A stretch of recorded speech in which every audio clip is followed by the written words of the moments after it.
This is dedicated to the homies that was down since day one. Welcome to Drop D. Up, everybody, and welcome to the show. This is Quick Hits, a JFK assassination news and notes podcast, coming at you live in living mono. Left side only. Broadcasting duo Rob Clark from the Lone Gunman podcast, and with me, as always, the lovely and talented in stereo, Doug Campbell. Yeah, I don't know what's going on, guys. Welcome into the show. My name is Doug Campbell. This is Quick Hits. I am not very bright. This equipment is obviously a lot smarter than me, no matter what I do. Rob is only coming to you from the left side, apparently. I do apologize. That's my fault. But we decided to soldier on. Audio problems and all, did we not, my friend?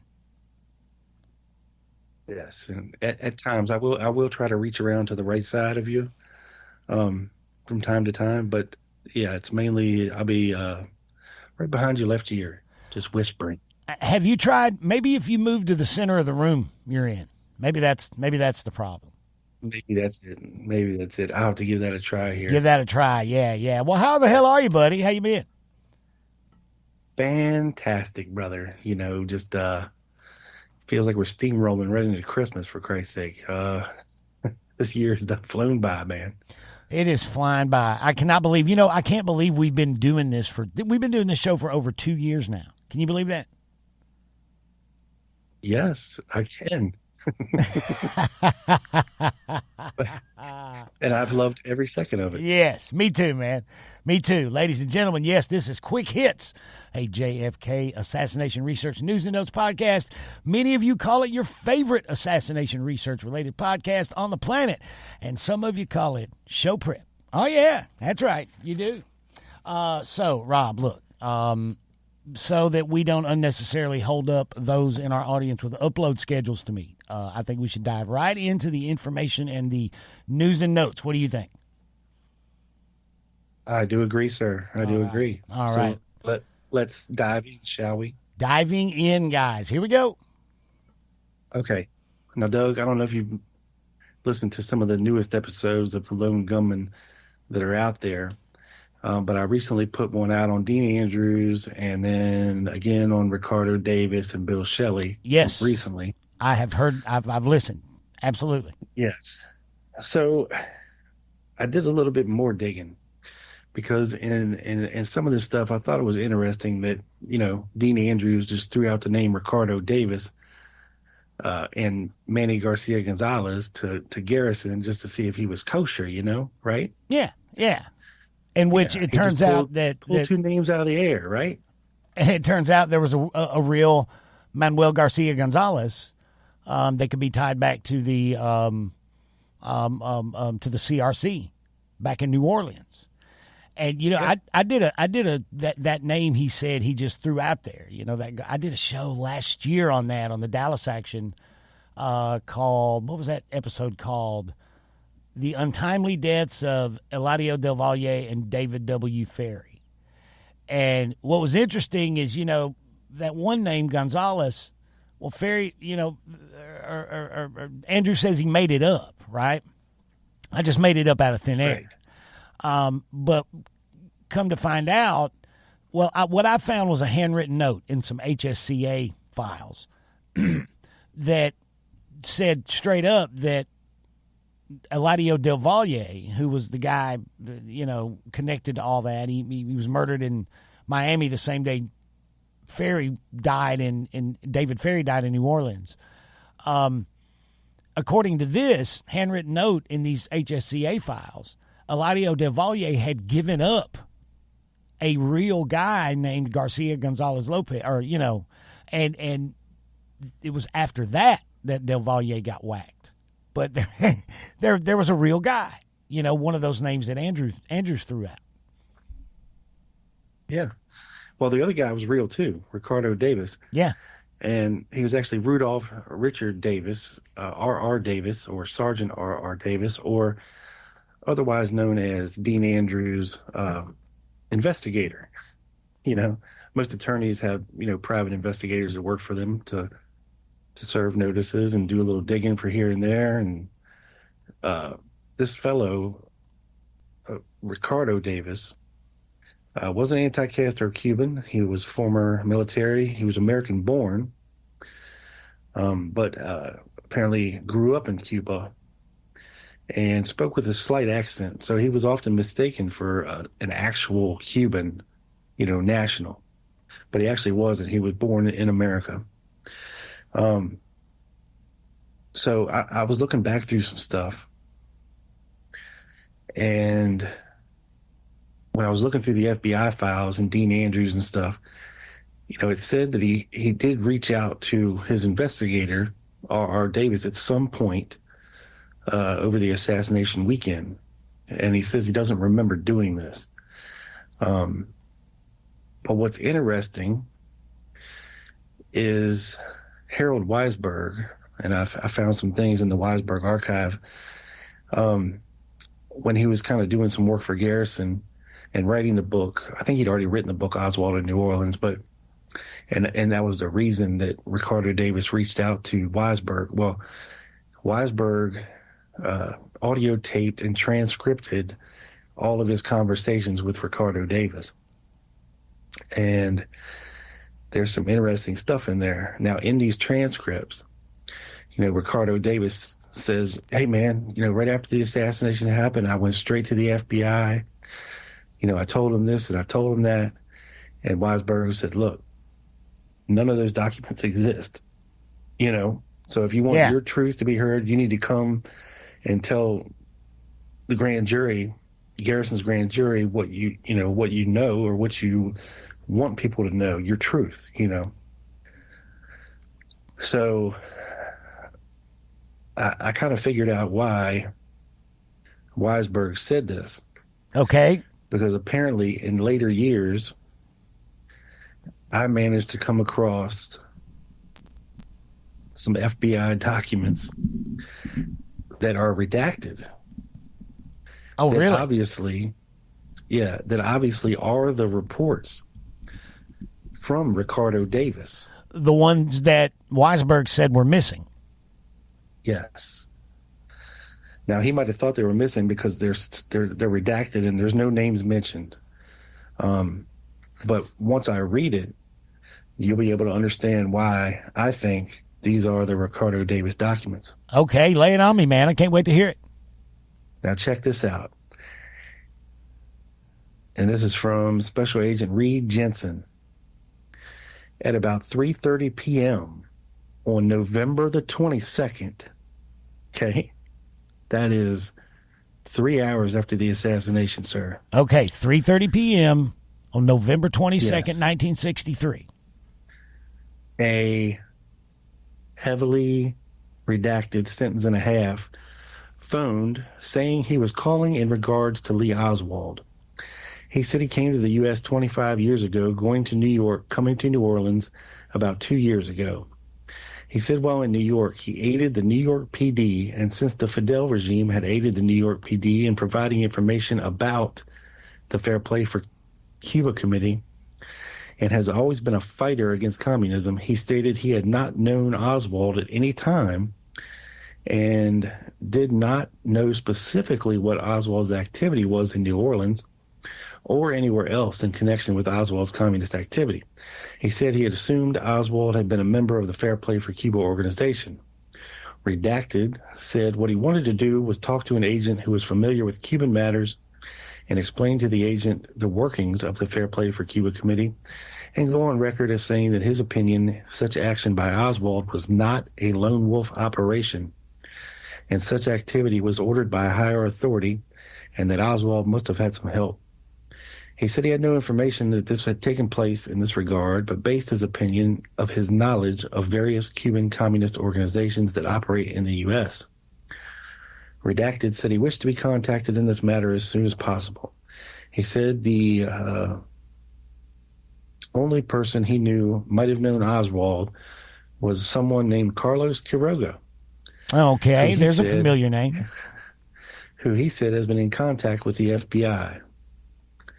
And then it says, lead interview redacted for any pertinent info. Right? Okay. So that's the first document. So 2 hours later. so let's recap. He's offered. He's walked in and offered to lend him a hand with pro-Castro organizations. Correct. Yeah, because apparently when he was in New York, he did a little undercover work for the new NYPD, trying to infiltrate the Fair Play for Cuba committee there. Okay. Okay, so now, 2.5 hours later, okay, at 5:50 p.m. on November 22nd, 1963, an individual who identified himself as heavily redacted, home phone redacted, called the New Orleans office. Redacted he stated he was calling in regard to information he had heard on the radio that Lee Harvey Oswald was suspected of assassinating the president. He stated he was aware that Oswald was connected with the Fair Play for Cuba committee and wanted to advise this office that if Oswald shot the president, Oswald was undoubtedly being paid by the Cuban government.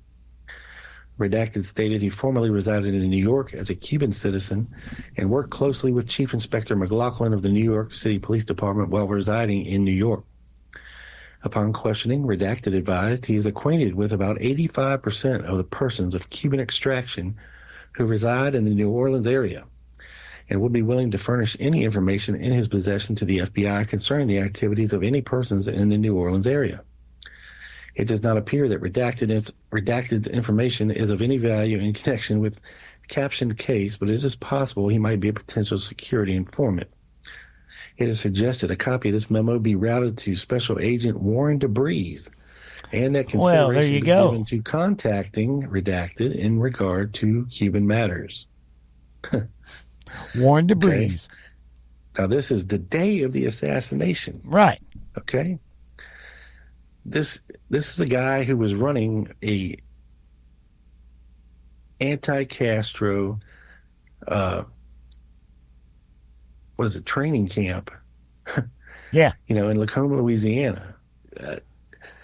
This is the guy who was hanging out with Carlos Quiroga. He knew Carlos Bernier. He was friends with Arcasha Smith. He knew David Ferry. Yep. Okay. And you know what? The real Manuel Garcia Gonzalez, he would absolutely know him too. Correct. Yeah. And he's also working for Dean Andrews as his investigator. Yeah. And he also visited Dean Andrews in the hospital. Okay? Right. Now, whether or not it was that day, which I doubt it was the 22nd, it might have been the 23rd when he visited Dean Andrews while he was laid up in the hospital. But, I'm thinking, if he worked for Andrews, right, he would have known that Oswald had been to see Dean Andrews several times over the past summer. And it just seems very odd to me that maybe this Ricardo Davis dude planted a seed in Dean Andrews' head, because as we go on here, and I told you that Weisberg transcribed his phone calls with Ricardo Davis in 1967. And here's just a little bit of what he had to say 4 years later. Okay. All right. Now check this out. So he's talking to Weisberg, right? And he's telling him, I'm calling you. I read your book, Oswald in New Orleans. I got all kinds of information. I'm calling you, because you seem like you're a straight shooter. You didn't lie about me in your book and blah, blah, blah, but you don't know everything, right? He says, look, my friend, I'm the guy who went, and I'm going to tell you this now to give you something. And regretfully, though, your book is already finished, but I am the fellow who told Clay Bertrand to his face, because then I'm going to say goodnight to you, Mr. Weisberg. And the day that we were at that party, like I've already said, and signed to the FBI and to Mr. Garrison's men, Weisberg says, whoa, excuse me, you say signed? And Davis says, yeah, signed, SIGNED, a statement to the FBI, right? And Weisberg says, well, you know that the FBI says they don't have a single report with Clay Shaw's name in it. And Davis says, well, that's false. Davis says, well, that's fine. That's their business. So he tells Davis to go ahead. What? So he says, that's one thing, but there's another sentence you read there that's jumping out at me, and that is him saying, "I'm the one that told Clay Bertrand." yeah. Well, ho, right there. That's a hell of a statement in and of itself for him to make, because he's confirming the existence of Clay Bertrand. I'm the one that told Clay Bertrand what? That Oswald needed help? Told Clay Bertrand that Oswald was a communist? Is he talking about Clay Shaw, or is he talking about Clem Bertrand, the bouncer who worked for Leander Perez? You know, Right. Well, we'll get there. I promise. Okay. Oh, please do, because this is really interesting. Yeah. Continue, sir. Thank you very much. Weisberg says, okay, go ahead. So Davis says, however, I told, and now this is whited out. He says, something blank. And then I told the FBI, and I'll tell you now, when I went to that little party in, Esplanade, I think it is a building with two lions out in front of it. They have it painted now. They know exactly where it is. They have two lions on the end of the stairs going up. It looks like a hall when you enter. There was a Latin American party there, and this man was there, and I was there. And I started talking, and he said, oh, you lived in Cuba? I said, yes, I have for many years. And we were talking in Spanish. And my best recall is that he was talking to me in Spanish. And Weisberg says, yes, Shaw is fluent in Spanish. And Davis says, oh, right. Well, I don't like to pinpoint myself down, but in my recollection, he spoke pretty good Spanish. And he said to me, Mr. Davis, don't you think that Jesus Christ would have approved of what Fidel Castro is doing today in Cuba? I said, well, sir, because for all the rice in China for my life, I cannot tell you what name he was using that night. And I don't really care. I'm sure it's only the name he always blank. A lot of people there must have known him, so you must assume he was using the name he always uses for this kind of situation, which was a social event. So he said to me, well, yes, if Jesus Christ were to come down today and he was to see Castro taken away from the rich and giving to the poor, he would approve of this. Don't you think so? And I said, Mr. Bertrand, I don't know what Jesus Christ would have said because I haven't asked Jesus Christ. The day I do, I'll tell you. But in the meantime, and everybody heard by now, because I had raised my voice, everybody was looking, like 40 people.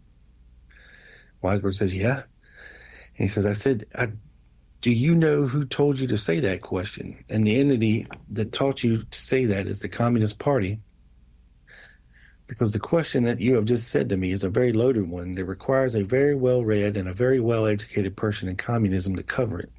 And I'll tell you this, I think you're a communist, sir. My name is Richard Davis, Jr., You know, I live at blankety blank blank blank, right? So he called Clay Bertrand a communist? Yeah. He says, in Cuba, you would have me killed tomorrow morning, but not here. And with that happy thought, I turned around and left. And the next morning, I went straight to the FBI, and I signed a report about this interaction with Clay Bertrand. And this was in July of 63. Well, really? July of 1963. Yep. He signed a statement. Clay Bertrand. Not Clem Bertrand, but Clay Bertrand. Right. Clay Bertrand. Why aren't we talking about this more? You know? Well, that's pretty amazing. It's been buried. Yeah. Yeah. Because Ricardo Davis went to Houston, after the assassination, and that's where he was, during the time of the Garrison investigation. So they couldn't extradite him and get him back to New Orleans. He wouldn't come talk. He said he was scared to come back to New Orleans, right? He says, I don't trust anybody in New Orleans. I had an attorney in Miami who I knew at the country club where I was a member in Havana many years ago. I haven't seen him in over 15 years. I went to Miami with the satisfaction of having made it. Went to this law firm to try and give him some business, and quite frankly, to let him know that I had made it and give him a business on the promotion of a bullfighter that was whited out. As a matter of fact, I think we were trying to get him in New Orleans and tried to get him in New Orleans and in Madison Square Garden. So it kind of, they're all over the place in this phone call. Yeah. But, certain things, do jump out at you. Heck basically, yeah. That he had met Clay Bertrand. He said he's seen pictures of Shaw, and it was definitely the guy that he got into an argument with that night at the party. So he's positively identifying Clay Shaw as Clay Bertrand. Then yes. Oh, that's significant as well. That backs up Garrison. Why Garrison wanted this guy. Yeah, this is absolutely. another witness that could identify Shaw as Bertrand, right? Yeah, a credible witness. Yeah, Ricardo Davis. He did an interview with Bill Gervich, right, in '67. Yeah. They went to Houston to interview this guy, and in this interview, he admitted that he'd known Arcacha Smith for several years. He stated he saw Ferry 3 or 4 times. Once, in Arcacha's office at 544 Camp Street. This was during the time of the Crusade, in quotes, that which Davis was a member and Arcacha was chairman. At one such meeting, according to Davis, Ferry said he would go to Cuba and bomb all installations there. Arcacha told Davis that Ferry was a pilot, and Davis stated he observed immediately that Ferry was a homosexual just by looking at him. Davis said he saw Ferry about twice at Arcacha's house and maybe 10 other times at all. According to Davis, he told Arcacha he was wasting his time, although the number of times Davis saw or met Ferry are conflicting. The number of meetings stated herein are the statements of Davis. Davis mentioned Lester Marcus Diaz, an attorney in New Orleans. Let's see. Davis identified a photograph of Clay Shaw, yet stated he could not remember the name of Dean Andrews. He did identify a photograph of Sergio Arcacha. Dean Andrews is a pretty distinctive guy. If you'd met him, he'd be hard to forget. Well, yeah. Yeah. If you worked for him, too, you'd kind of know who he was, right? Yeah, but, he's a big dude, right? I mean, he is a big dude. He's a big guy, very prominent. He's a man of larger carriage, for sure. Yeah. Absolutely.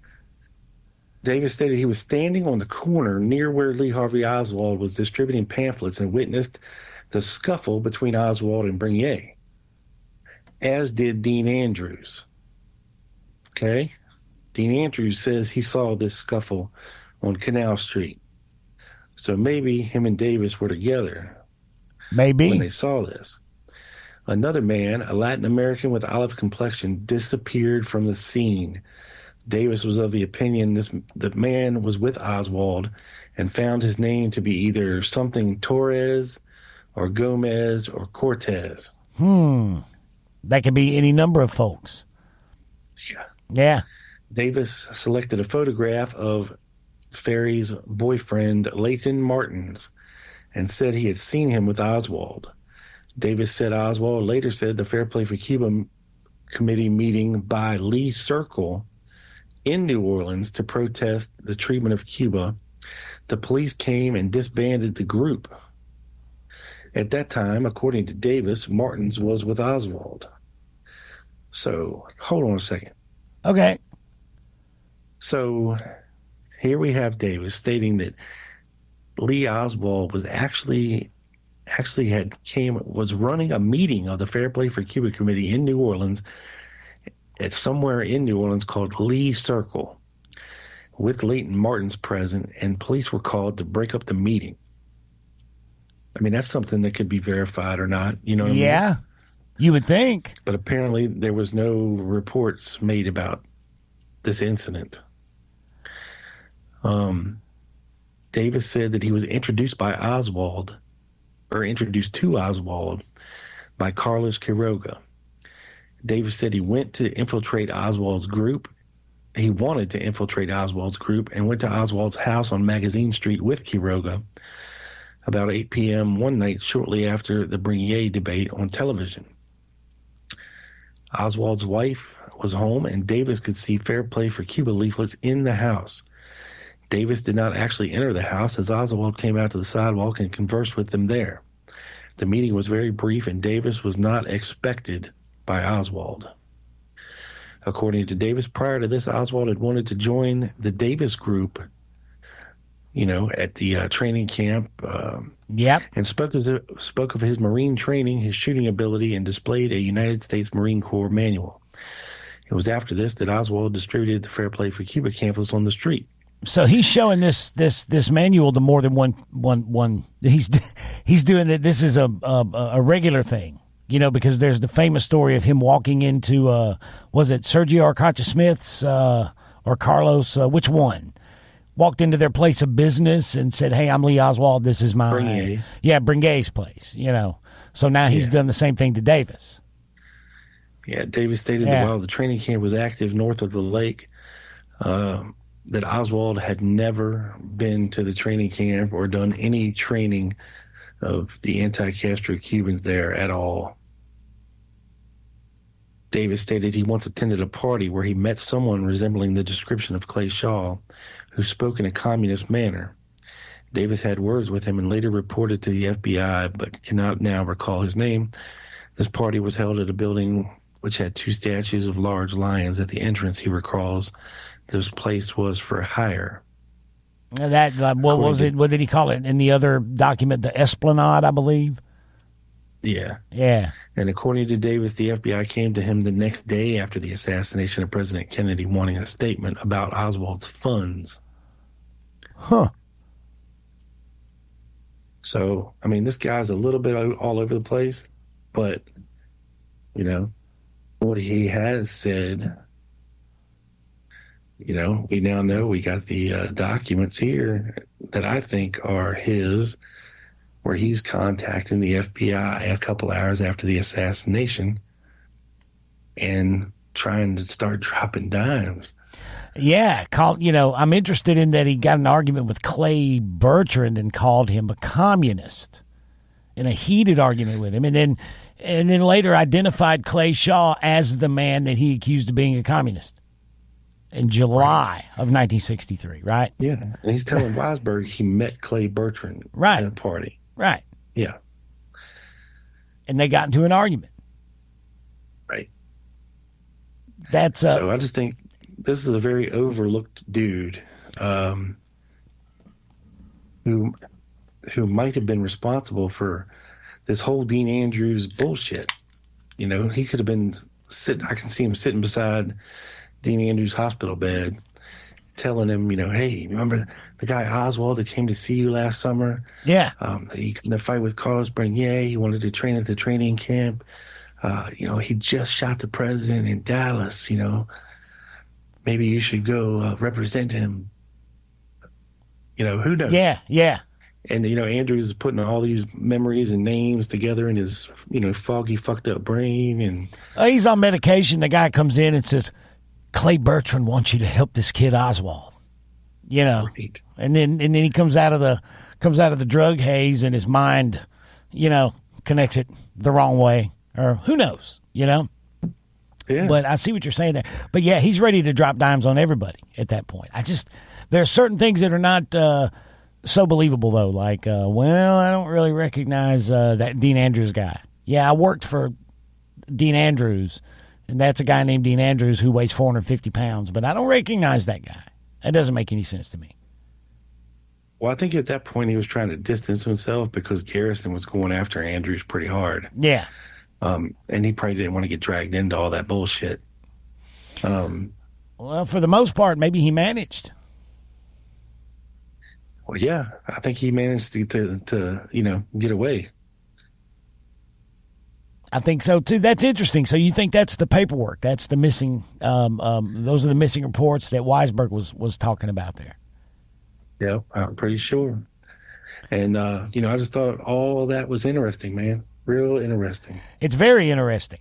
And again, even like, so Oswald is doing this thing where he's presenting his Marine, what's that book? His Marine Corps manual. Training manual. Yeah, training manual. And I'm a guerrilla warfare expert. I want to join your anti-Castro cause in more than one place. You got two quote unquote infiltrators. You got Oswald trying to infiltrate these anti-Castro Cuban groups, allegedly. Yeah. And then you got Quiroga and Davis trying to infiltrate his pro-communist, pro-Castro group. It's just it's a clusterfuck. Yeah. I mean, basically. He was very busy, no doubt some sort of intelligence dangle. I can't. Well, that's something that's hard to figure out what he was doing down there, because he's presenting himself to everybody as everything, almost both sides, both fronts. I don't know how long he expected to get away with that without something like what happened in the street happening. Right. Or his handlers gave it all away. Yeah. And then who did he ask to talk to after he was arrested? The FBI. The FBI. Yeah. So, there you go. The chief will take care of me. That's right. The chief will take care of me. You and I have talked about that before. Was he referring to Hoover or Bannister at that point? I don't think Hoover would have had any personal interaction with this cat at all. So I'm thinking it had to be Bannister. But Bannister's former FBI. He's tight with Hoover. He's definitely running some kind of shenanigans down there in New Orleans in addition to his, quote, investigative agency. Yeah. And a lot of it was trying to infiltrate these groups like the Fair Play for Cuba Committee, that was going on the Tulane campus and, around New Orleans. So why not Oswald? Why not use him? He had the perfect background for it. I agree 100%. A willing dupe. Yeah. Who ultimately was handling him? Well, what a question that is. Was it the FBI? Was it Angleton's bunch? CI, SIG, they call it the counterintelligence wing of the CIA. But I'm like you. The connections to the FBI are the hardest to ignore. That and everybody else in New Orleans, it's all centers around the same characters that keep popping up. Ferry, Bannister, Quiroga, Bernier, Dean Andrews, Davis. I mean, all these cats are all around, Beckham, Jack Martin. Yeah. And, they keep coming up and keep coming up and keep coming up. The interesting thing about Beckham is you can put him in the middle, and he's 2 degrees of separation from 3 degrees of separation from Carlos Marcello, and the JM Wave trained Gunboat Cowboys guys. Yes. Given what he says about meeting Lawrence Howard in Dallas. That puts him right there. He's that 2 degrees of separation from Ferry and Gill. Or 1 degree from he is.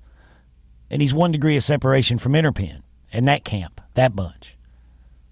Hall and Howard. There's many witnesses in New Orleans, even from Orestes Peña's bar, even on Canal Street, that Oswald was accompanied by a heavyset Mexican half-breed. So take that for what you will. Yeah. Hey, meet Lawrence Howard. Yeah, I'm with you there. Yeah. I'm with you there. There's so much still left to untangle about New Orleans. I do not subscribe to old Superman pajamas guy that Jim Garrison 100% solved the case. I'm not with him there. I think Jim Garrison did a lot of good and got a lot of good done, but I don't think he solved the case. No. Sorry, Superman pajamas guy. Yes. I wonder if he wears Superman underoos as well. What I wonder is if he wears like normal clothes like slacks and a nice button-up shirt when he sleeps, since he seems to always wear the Superman pajamas when he's out in public. Oh, I could say something, but I'm not going to. Yeah. Let's be nice today, Rob. You want to? Or nicer than we normally are. Fine. I was doing good. I really want to say it. Let's see. Can I make a timestamp and just I might leave it in? Oh no. Does it have to do with? I don't know. Let's move on. Now I'm starting to get nervous, Rob. I wonder how small they make little red capes. That's all. Oh, wow. That is a visual I didn't need. But thanks for that. Thanks for that. You're welcome. Need a little bleach in my eyeballs now. Okay, Doug, what do you got, buddy? I'm gonna get it. I'll think about sandpaper, and that'll scrub my brain. Good. Well, you know what, Rob? I heard your special upload of the Lone Gunman podcast a couple of weeks ago on JFK Revisited, Oliver Stone's new documentary, the two-hour version of which has premiered and is streaming. And yeah, I believe the 4-hour one is still to come. And I thought we'd talk about that a little bit, you and I. We hadn't gauged each other's reaction to it yet. And you know what? Reaction is mixed at best, even amongst. Here's my reaction to the 4-hour version. Have you seen it? The 4-hour?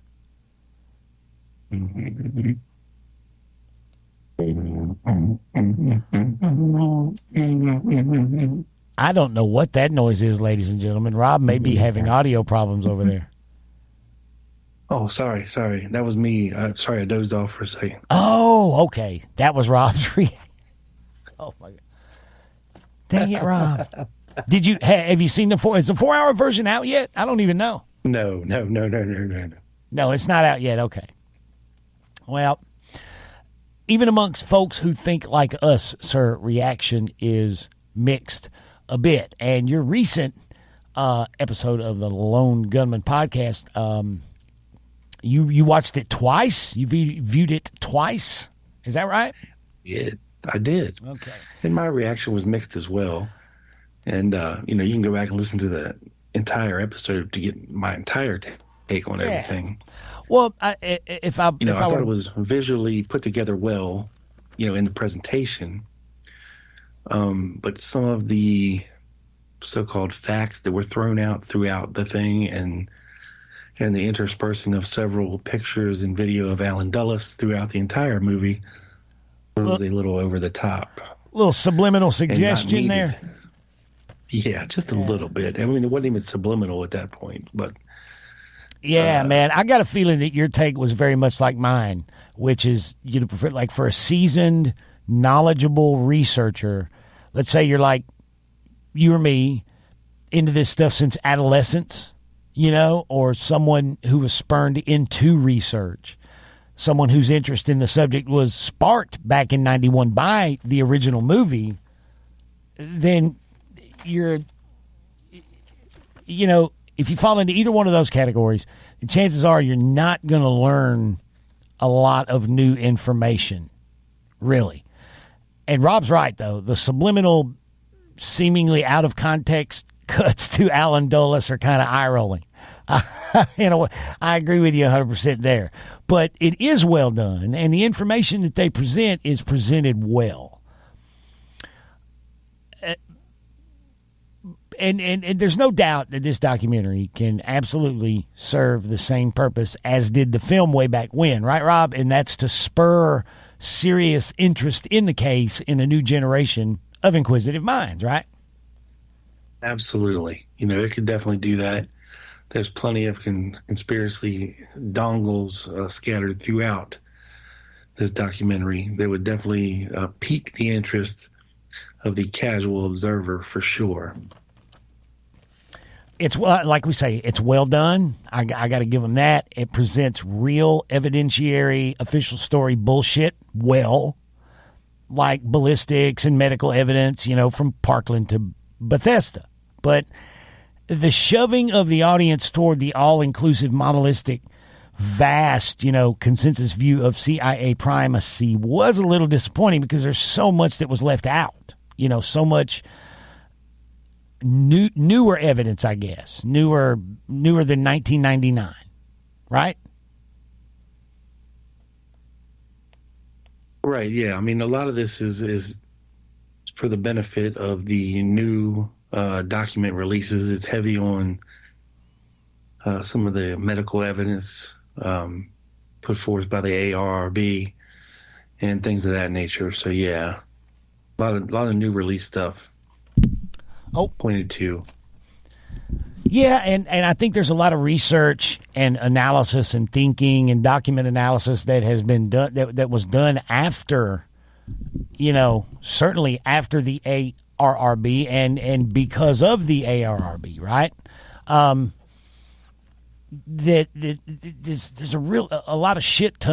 a shit ton of important information and important research like after that time period that is mind blowing. That this thing's not within 1,000 miles of, right. Doesn't get within 1,000 miles of, but I wanted to share something with you, dude, for sure. Look at a little bit of the reaction from a couple of places to Oliver Stone's new documentary. We're going to look at the good, the bad, and the ugly, Rob, in the reaction. Okay, you want to? Now, yes. Here's the thing, dude. One of the best and most well-written reviews I've read of this thing, it's a 2-part review written and posted by a loyal listener of ours, this show. Cat named Jeffrey Shanks. I believe we have received email from Mr. Shanks, correct? We have, yes. Well, he posted it's a review of the thing in 2 parts online in a discussion group. Now, did you know Mr. Shanks is an archaeologist? I did not. Yep. But I can dig it.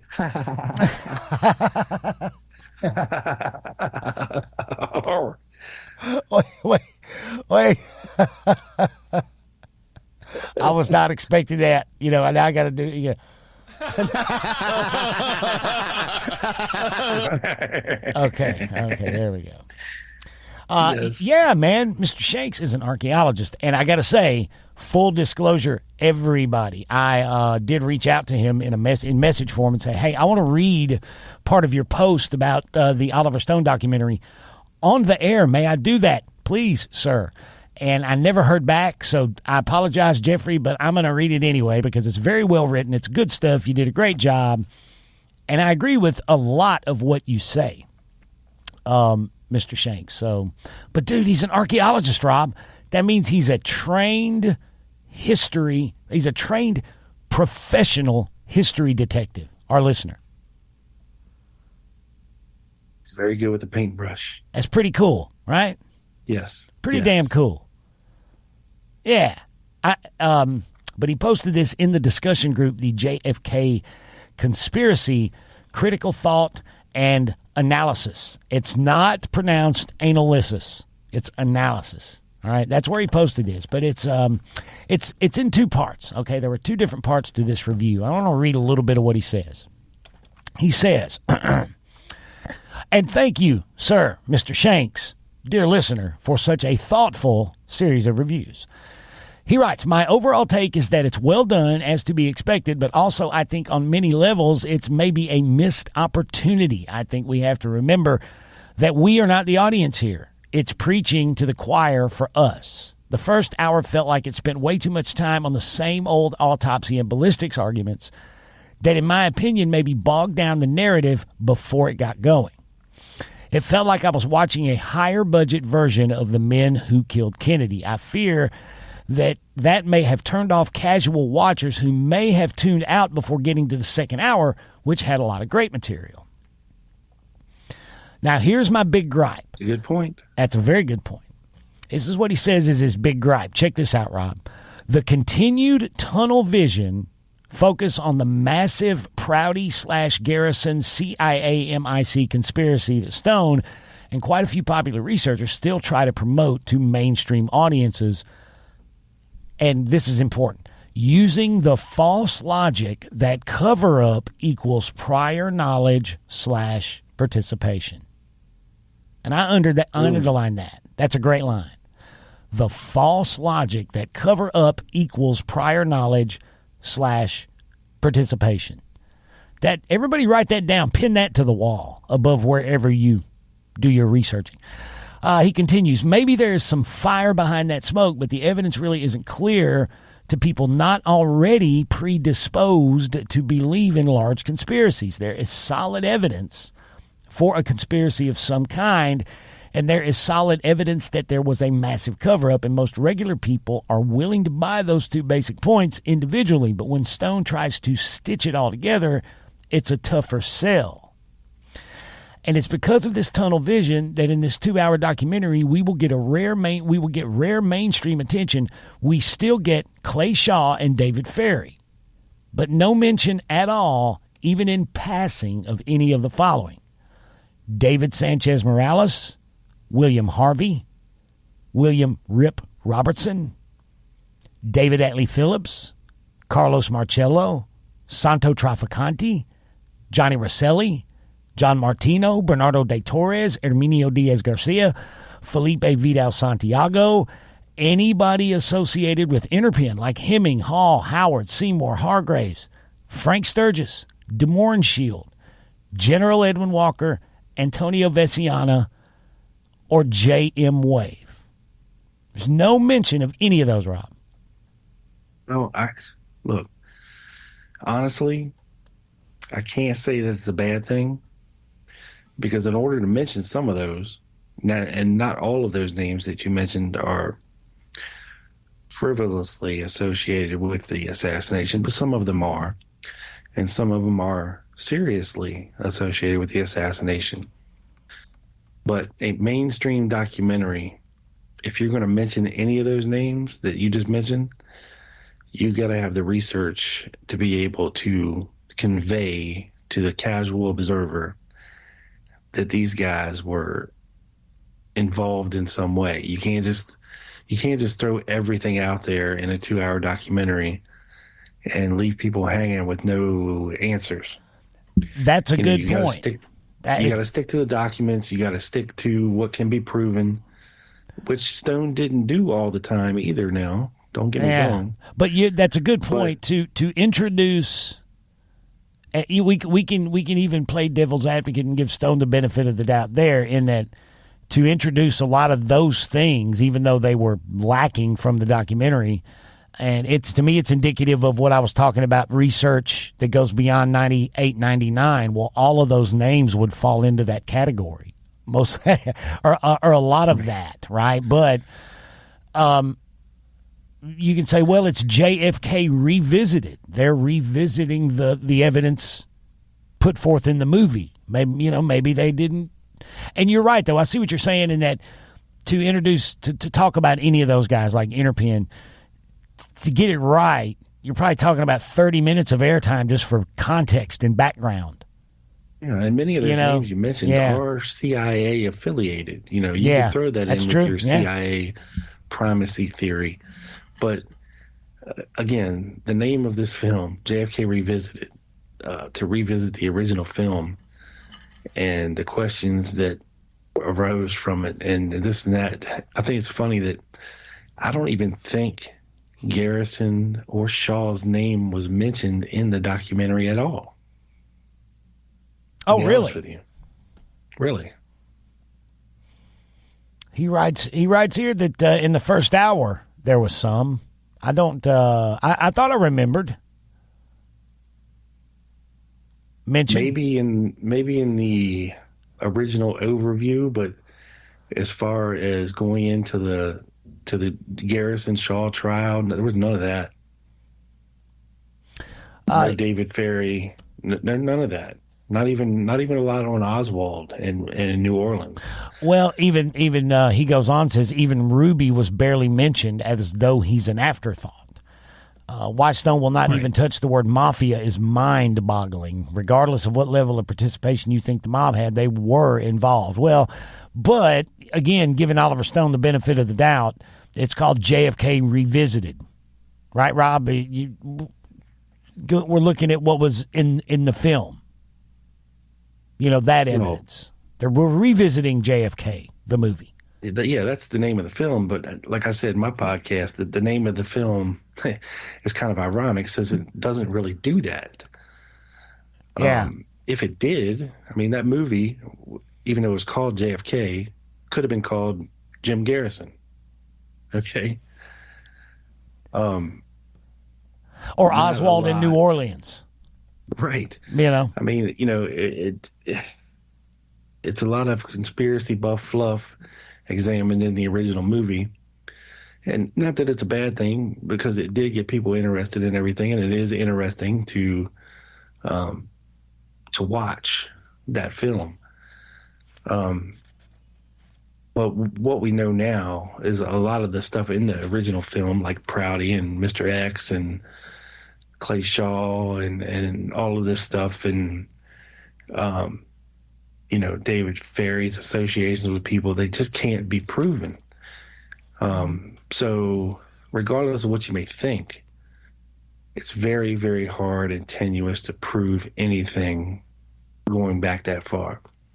I think this JFK Revisited documentary, like I said, it really focused on a lot of the medical evidence, the faults with the single bullet theory, the faults that Oswald did the shooting. It didn't even mention Prayer Man. Which is, one of the biggest discoveries in the past 20 years is, who is this other guy on the steps of the depository? Yeah. We don't know. Or the mentioning of the finding of Bookhouse interrogation notes, where we have Oswald stating to multiple people, including Fritz, Bookout, that he was out front with Bill Shelley at the time of the he had an alibi, folks. Right. That wasn't mentioned at all. So, a lot of other things weren't mentioned,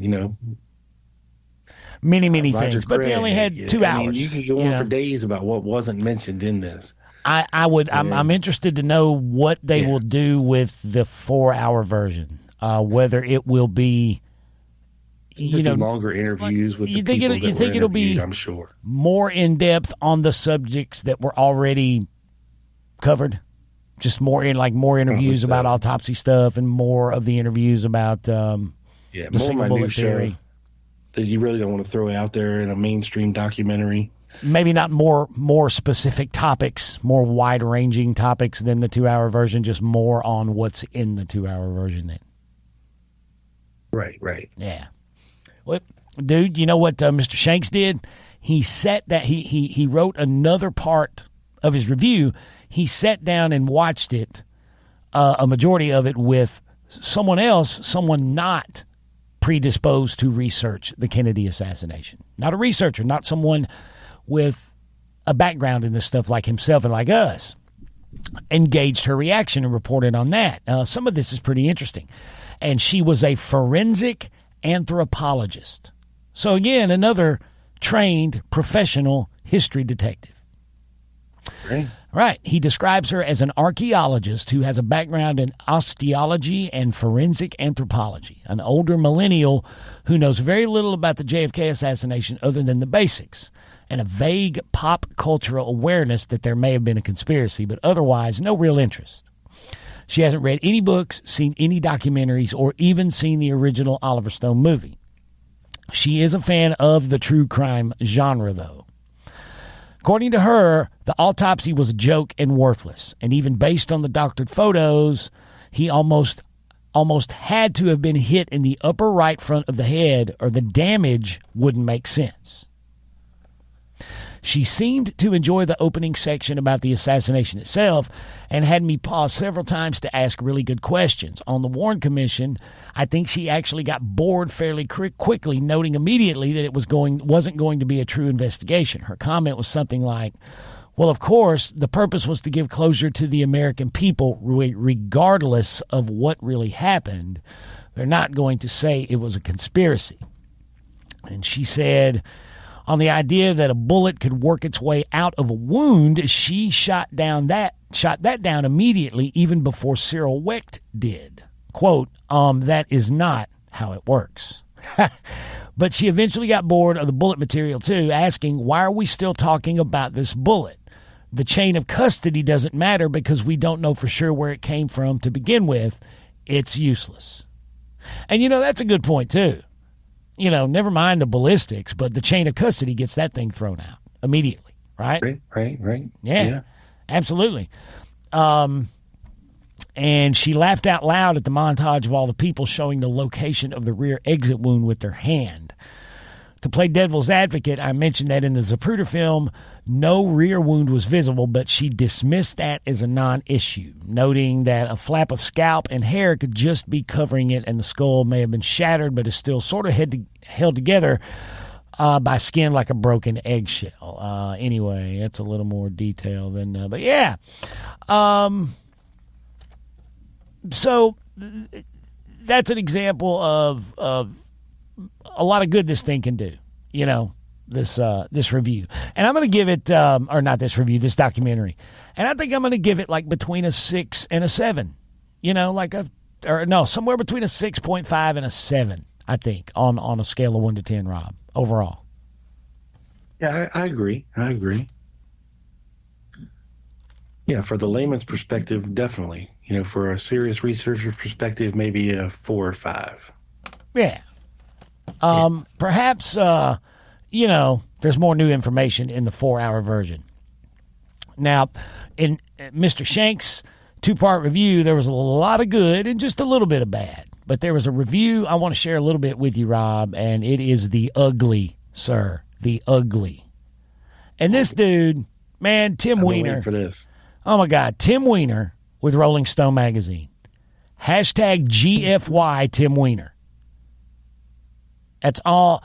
Tim Weiner, when he wrote this review, is just pulling his wiener. That's all he's doing. I don't know what the fuck gets into this dude. But at the same time, anyway, I want to read. Yeah, let's get into it a little bit, Rob. As am I right now.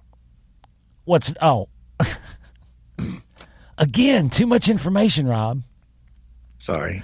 I wanted to get your reaction to just a little bit of this review, because this guy pretty much shows himself to be the jerk off that he is, Tim Weiner. RollingStone.com published this review this past November 22nd. Weiner is so off base and completely uneducated, guys, regarding any facts of the case. And he's completely full of shit through most of this review. 100% regarding the JFK assassination. The fucking guy just don't know what he's talking about. Let me read a little bit of this to you, Rob. He says, do you believe that the CIA killed JFK? Millions of Americans suspect so. So let me ask you then, why do they believe it? Listen to this bullshit. The tale can be traced to a Russian disinformation operation. It came from the same arsenal of political warfare that convinced half the world that the U.S. Army created AIDS. The one that monkey-wrenched the 2016 election for Donald Trump. The one now flooding the internet with deadly lies about the coronavirus and vaccines. The goals of these campaigns were one and the same: to divide Americans, to pour salt in our self-inflicted wounds, and ultimately to convince you that there is no truth. That crackpot fantasies are cold, hard realities. That conspiracy theories are now conspiracy facts, as Stone proclaims in JFK Revisited. And what the hell is that? That the JFK assassination conspiracy theory is Russian disinformation. He then... Yeah, that's... So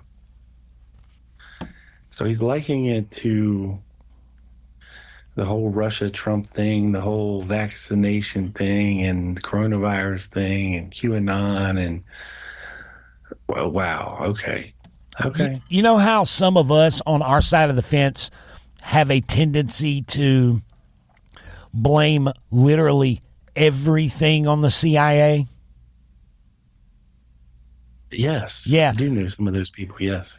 MSM, mainstream media, they have the same tendency, but now they're blaming every effing thing on Russians. Right. That's not to say that some of that shit wasn't Russians, okay? I firmly believe they tampered like bastards in the presidential election, right? But that's their all-inclusive boogeyman nowadays, even when they don't have nothing to do with it, But to call, Yeah. and then he goes on to shoot himself in the foot, and he cites. Are you ready? You know who he cites for this Russian thing? Guess. Max Holland. Well, there you go. There you go. He cites Max Holland to make the fucking buffoonerish claim that Garrison's case against Clay Shaw grew from a seed planted by a KGB disinfo campaign. Now, yes, I will grant Mr. Weiner that KGB and or Russian propaganda has been a huge problem lately, for sure. But come on, KGB disinfo doesn't work here, Mr. Weiner, for the totality of the evidence as we know it for the JFK assassination. There's no fucking no way, right, Rob? Yeah, no. It's ridiculous. No. And toward the end of his review, he writes, I've spent half my life reporting, writing, and reading about the CIA and American intelligence. I remember the Kennedy assassination. I've studied the evidence. And I can't tell you that it wasn't a conspiracy. Maybe it was the Russians. Could have been the Cubans. Might have been the mafia. Maybe there's a mind-blowing bombshell in the still classified archives of the government. But I seriously doubt it. But he shoots himself in the foot trying to rake Oliver Stone over the coals in this thing several times. You know, it's just effing ridiculous. But look, the Russians were the only one that would fund his documentary. Well, now, as these boys with Putin, I mean, this is all a big Russian disinformation thing. I mean, what the? Okay. Now, you bring up basically my next point, right? In your remark there, you know, as far as the Russian propaganda accusation, Stone absolutely brought it on himself. This is true. I mean, Ukraine on Fire, that's one documentary, revealing Ukraine. His 4-hour interview with Vladimir Putin / pseudo tongue fest. I don't know if you guys have ever seen that. You know, and I got to say, dude, if Stone didn't want his work moving forward to be pigeonholed as Russian propaganda, then maybe he shouldn't have produced so much damn Russian propaganda. What he'll say in his defense is that because he made the movie JFK in the early 90s, he was blackballed by Hollywood, and this is the only place he could go for funding. Well, just because you can doesn't necessarily mean you should. Well, despite having major blockbuster success with films such as The Doors, JFK, Born on the 4th of July, I mean, you think he'd have enough money to fund his own goddamn documentary. One would, well, you know, they say the first rule of business is, you know, like that is never use your own money. You know? Well, if you believe in it enough and you really want to do something and you can't get funding from somewhere else and you have the money, fucking pull your wallet out. Put your money where your mouth is. If it means that much to you. Right. Yeah. But he brought it on himself, and they haven't even stopped it, dude. No shit. I saw where there's some guy, he's a producer or something on this new thing, the JFK deal. He's out doing interviews for it. And I can't remember his name. He's not like a member of the research community. He's like a producer or something, associate producer. Well, he's promoting it, and during the interview, right along with promoting JFK Revisited, he's still pumping Stone's Putin stuff. You know, Putin's documentary. Vladimir Putin's take on U.S. election interference. It's like, really? I mean, well, hey, Doug. Hey. But hey, Doug. we're like, that's the guy you're going to ask, you know? Right, but Doug. Have you received any emails from anybody regarding or related to this documentary to come on your show or our show or my show? Absolutely not. Hottest and most popular, most downloaded JFK related podcasts in the world. If they knew the numbers, we'd have to move the emails to spam. There'd be too many of them. You know? but it's bad form to say the numbers out loud. We can't do that. Yeah. You know? I mean, these are the publicists, you know. Okay. Maybe it's because they know that hey, we're not going to talk about that here. You know, when when they brought up the Putin we're talking thing, about it. They just not going to like what we talk about. Yeah, no, but when they bring it up, like say for example, if producer guy had contacted me and said I want to come on the Dallas Action and talk about it, and I did, and he starts talking about Vladimir Putin's take on U.S. election interference, I'm going to tell him, hey, shut the fuck up. We ain't going there. We don't do that. I'm going to stop it first, and I'm going to go, dude, we don't do that. And maybe they know that about me. Maybe that comes across that I'm not necessarily friendly to Vladimir Putin's point of view at all about anything. Yeah, either that or they're just not as bright as they think they are. Just like many of these quote-unquote researchers and authors out there that for some reason just never reach out to come on the hottest shows to promote your work. I don't get it, but whatever. Do you think it's harder to have a conversation with somebody who knows the material if you're an author? No, I would think it would be easier. I would think it would be easier.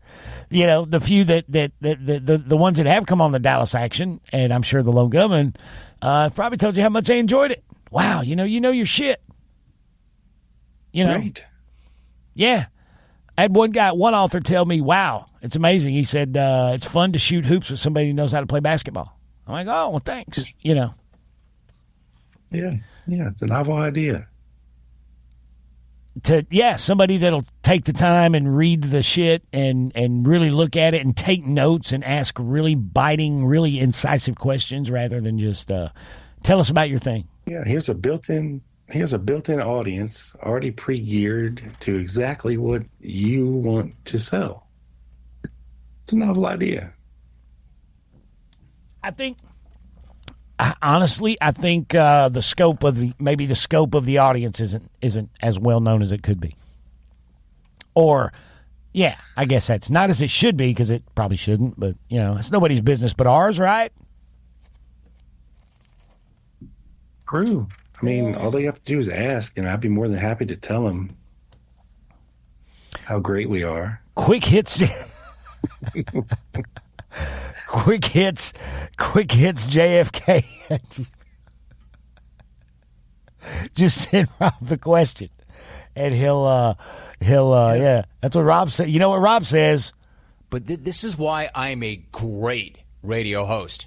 This is why I'm a great human being. I 100% agree, Rob. I agree 100%. Yeah, I'd be more than happy to share numbers if you're so inclined to ask. Well, but and really, dude. Like, really? Are you serious? Holy crap.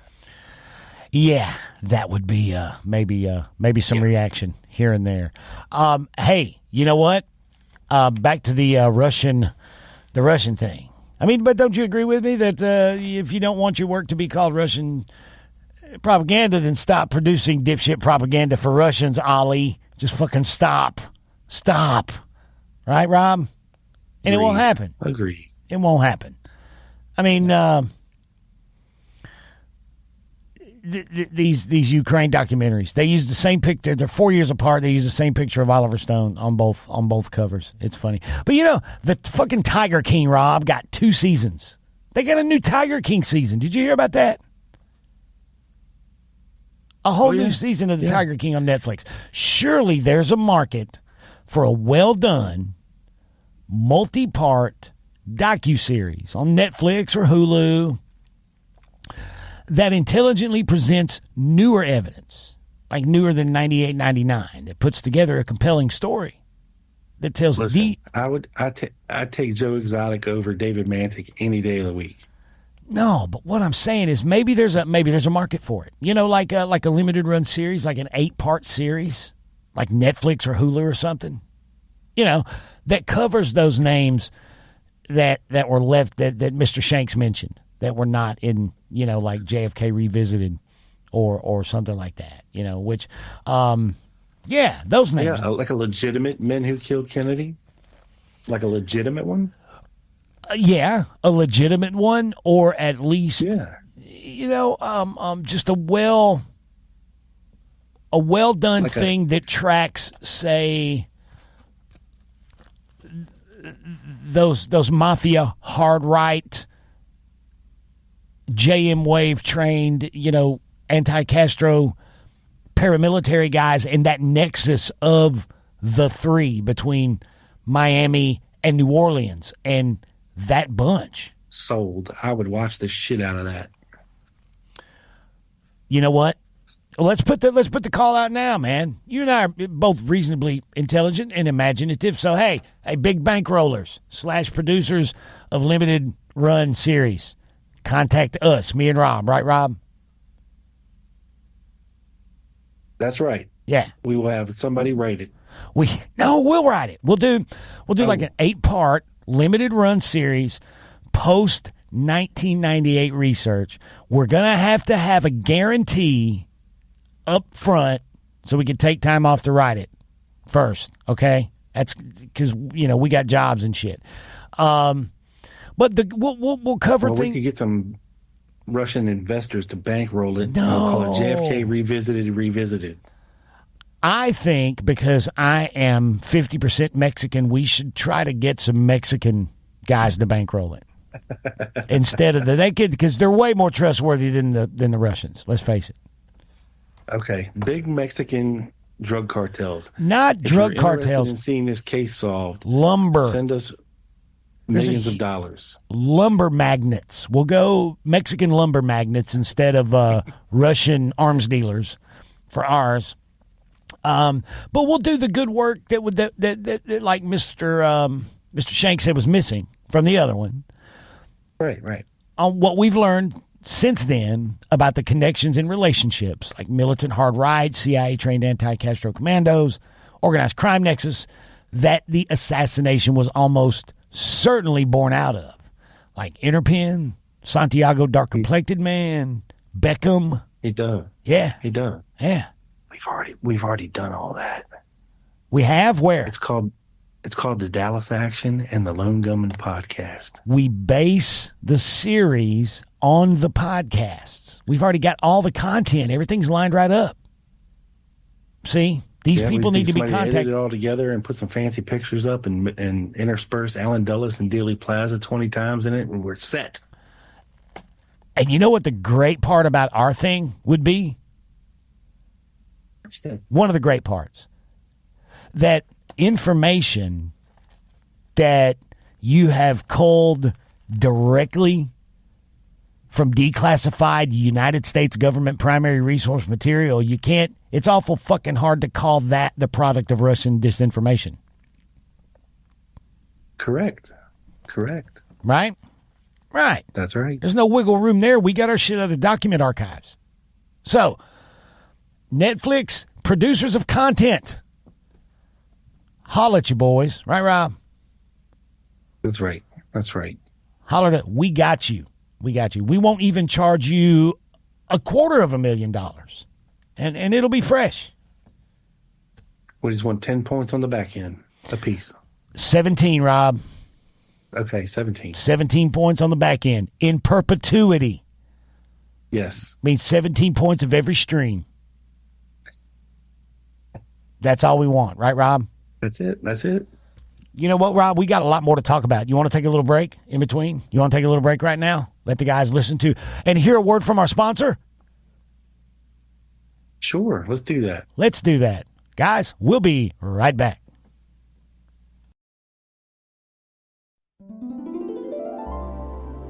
The next time you visit lovely Austria, stay at Farker's Head Roadside Motel. Ask for our presidential suite, where redneck podcasters stay rent-free.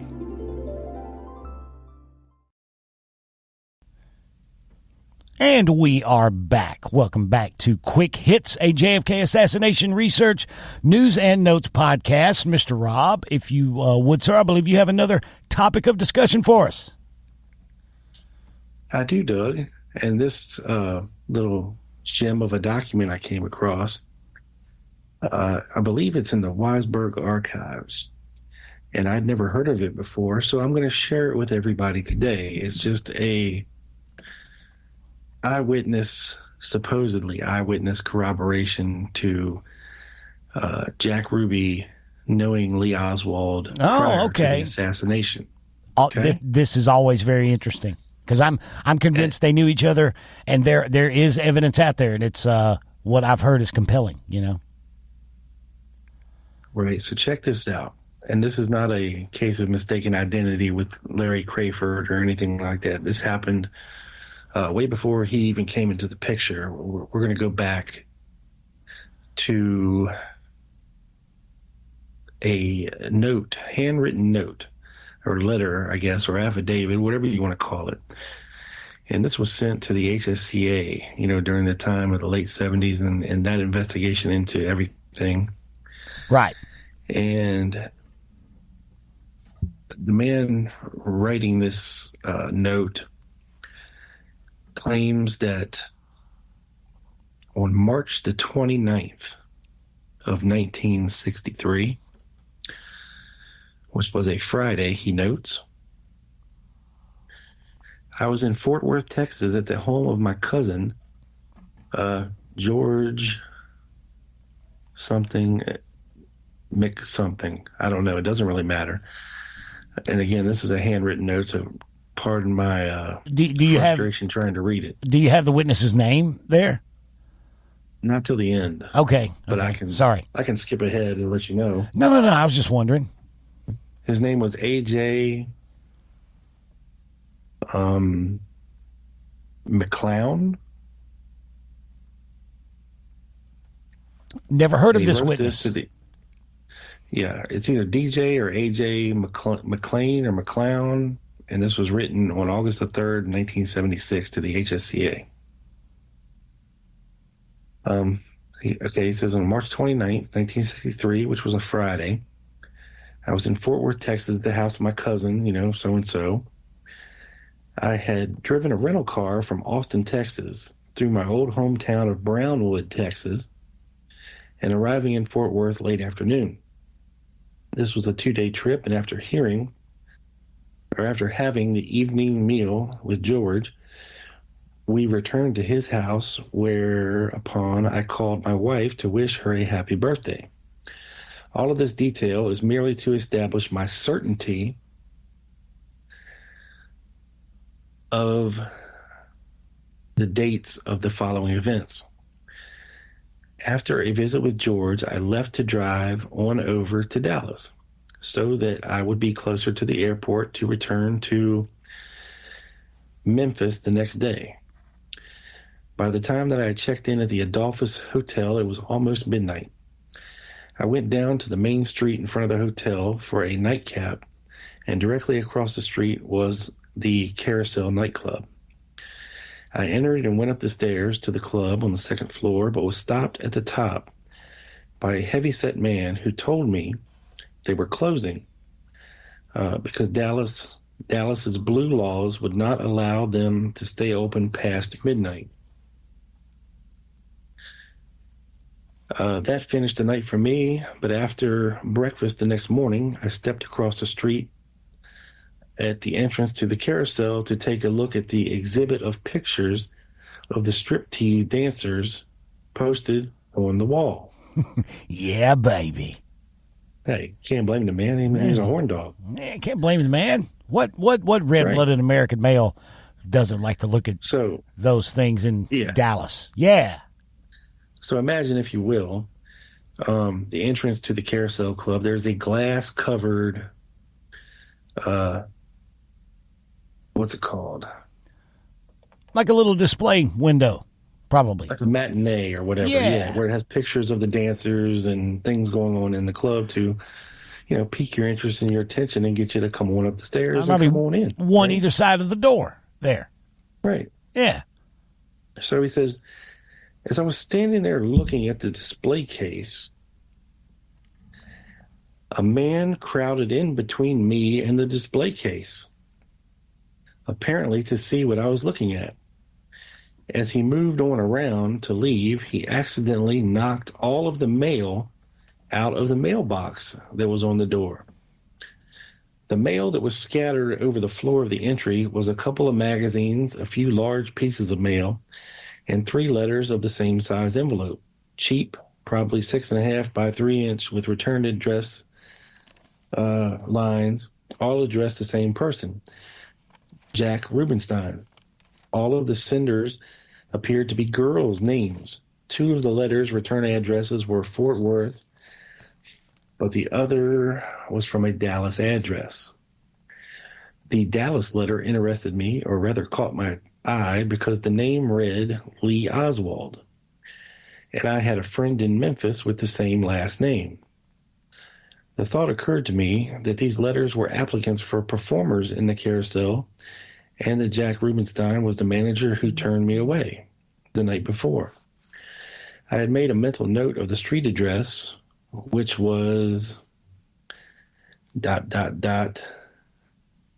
Diceman or Diceland Street. I do not remember the number specifically. I do not believe that at that moment I definitely planned to go to that address, but I wanted to sightsee some of Dallas as my flight time was mid-afternoon. After driving about for some time and studying the city map, I found I was very close to Diceman Street. I thought I might drop by and see if Lee Oswald was related to my friend, and also see if she was an applicant for a performing striptease artist. So he's trying to get some strange while he's in Dallas here. Yeah, okay? apparently, yeah. He is a horn dog, Rob. Lee Oswald was a female name. So I found the address, which was a typical newly constructed apartment building, having entrances along one side with a balcony walk for the second floor. The mailbox directory was close to the street, and when I found the Oswald box, I discovered the name Harvey was included. So I had misinterpreted the name on the letter as being female. I left immediately and did not attempt to make contact. I'm researching some of the detailed articles of investigation on this man. None have ever indicated that he lived on Diceman Street or had any connection with Jack Ruby. However, I am certain that this letter incident definitely links these men in some manner. I just felt compelled to let you know what I remember. Sincerely, DJ or AJ McClown. Now, can I say, first of all, DJ or AJ McLeod, how forward is that? How creepy is that he saw the name Lee Oswald? Hey, that must be a stripper looking for a job. That address is around here. Maybe she wants to make a couple of bucks. What kind of fucking creep was this guy? Right. What? This dude is a straight up creeper. He is a straight up creeper. Yeah, AJ McLeod, known creep. Fuck yeah. I mean, yeah. Now, also, if I'm standing there and I'm closely examining, these pictures outside of Ruby's Carousel Club, and some dude gets in between me and what I'm looking at, we got a problem. Because I guarantee you're rubbing up against the wood that's starting to grow in the forest, down below. He's going to get a load of that stick shift, probably. Yeah. Right. Maybe that's on purpose, That could have been the whole plan. So if his buttocks graze across that area of my crotch, we're going to have a problem. So this guy's thinking that individual was Oswald, not necessarily that individual at least possessed mail that was Oswald's, or that he witnessed a letter from Oswald. This individual, right? This individual. Basically, he's saying, okay, he was looking at the little matinee there, and he saw Lee Oswald on the envelope. In between him. Well, no, as he was squeezing by him, he knocked the mail out of the mailbox for the Carousel Club. Right. And it scattered all over the ground. And he saw the Lee Oswald there. Right. Oh, and he thought it was a chick. So this dude wasn't Oswald. Just that there was also Angie this and, Yeah, apparently there was another horn dog. Candy Graham. Look at the same pictures. So he's not saying this was Oswald. So the letters hit the ground out of the carousel mailbox. There's Lee Oswald. So somebody had sent a letter to Lee Oswald to the Carousel Club, in other words, right? Or was it on the from a Dallas address that nobody has ever associated with our Oswald, which is Dice Man Street. Yeah. Huh. Well, he had so many different names that he used. You know what? The one rooming house he was checked in as O.H. Lee. Right. Yeah. He didn't even use his real name there. It's an alias, which has always been curious to me. Now, curious enough, there is a Dice Man Drive in Dallas, Texas, and there's a Dice Man Avenue in Dallas, Texas. Got to be one of those two. Okay. Now, if I'm looking at things on this map, right, and I'm trying to see what it's near, I can't even see how close it would be.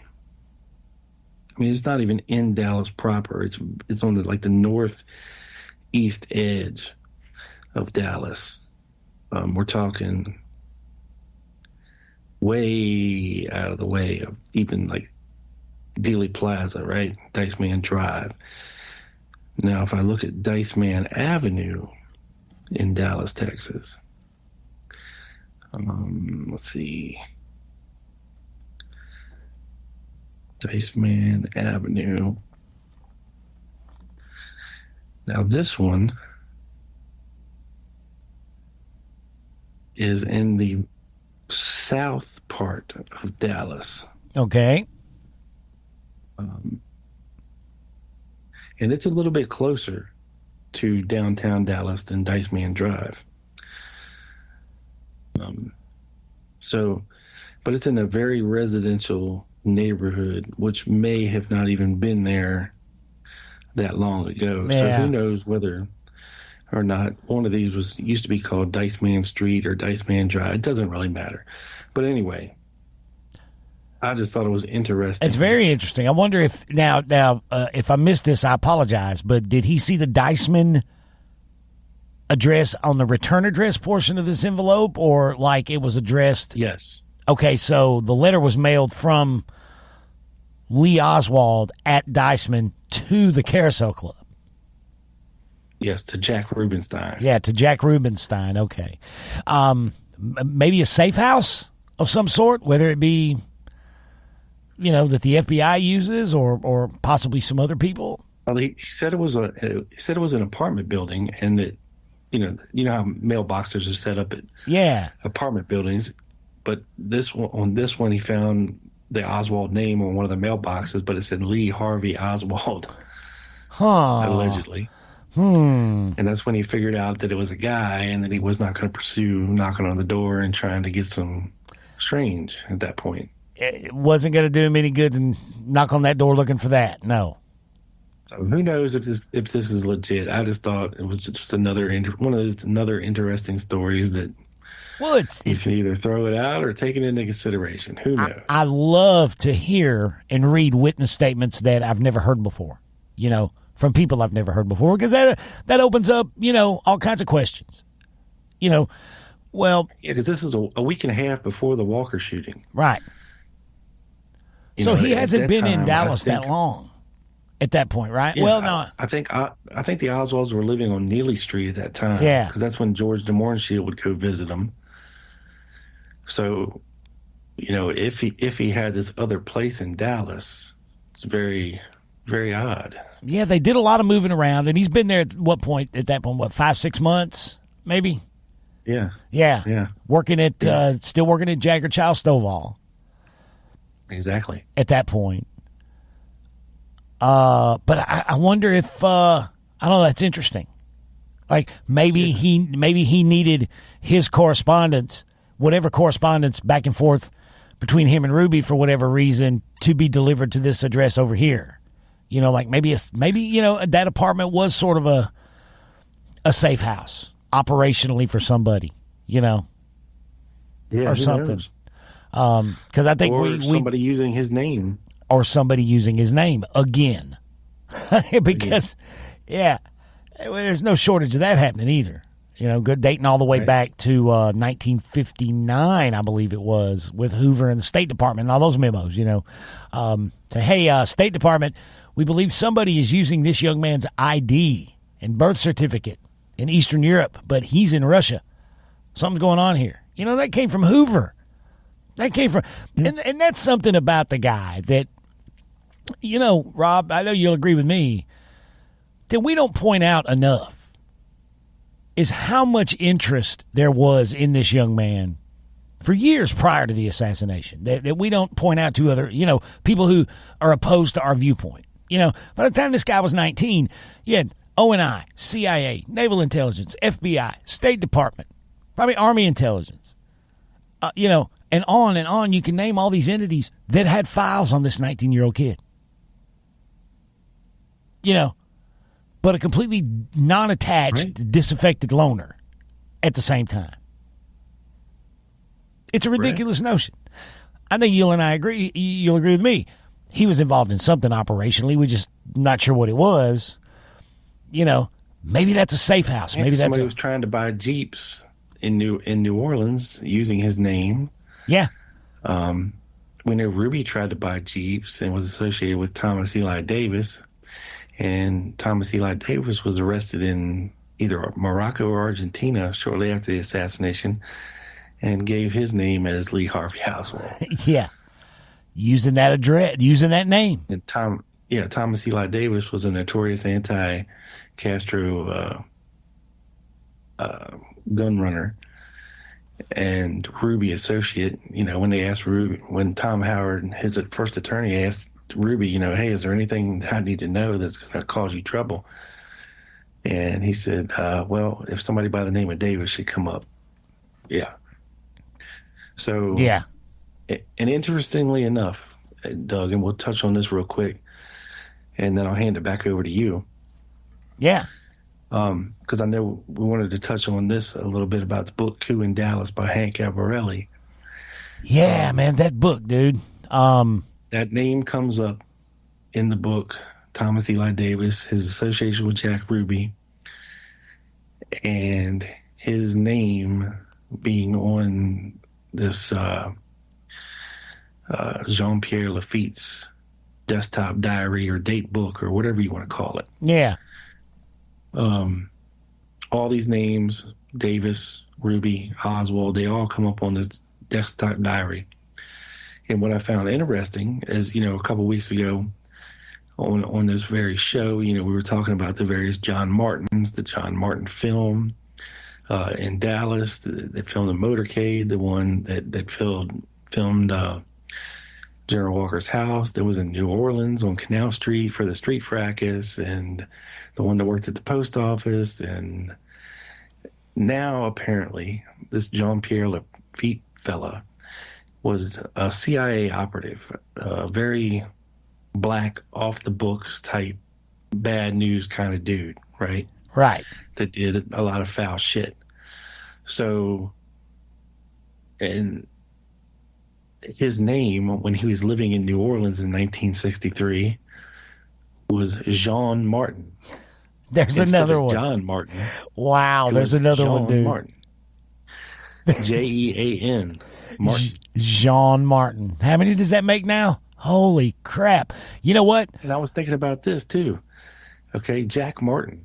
Right. What was John F. Kennedy's nickname? Jack. Yeah. Okay. And what the fuck is going on, man? Well, with the Martin thing, which one was the listener? Was it, I can't remember which listener it was. I think Mr. Seelman or Mr. Jason Seelman. Yeah, they did all the math and figuring all the probabilities. Now you have to redo all that, adding the Jean Martin to that. He's got to redo all the math, dude. Sorry about that. But, yeah, that's crazy. And, I know you and I think you're probably further along in the Albarelli book than I am.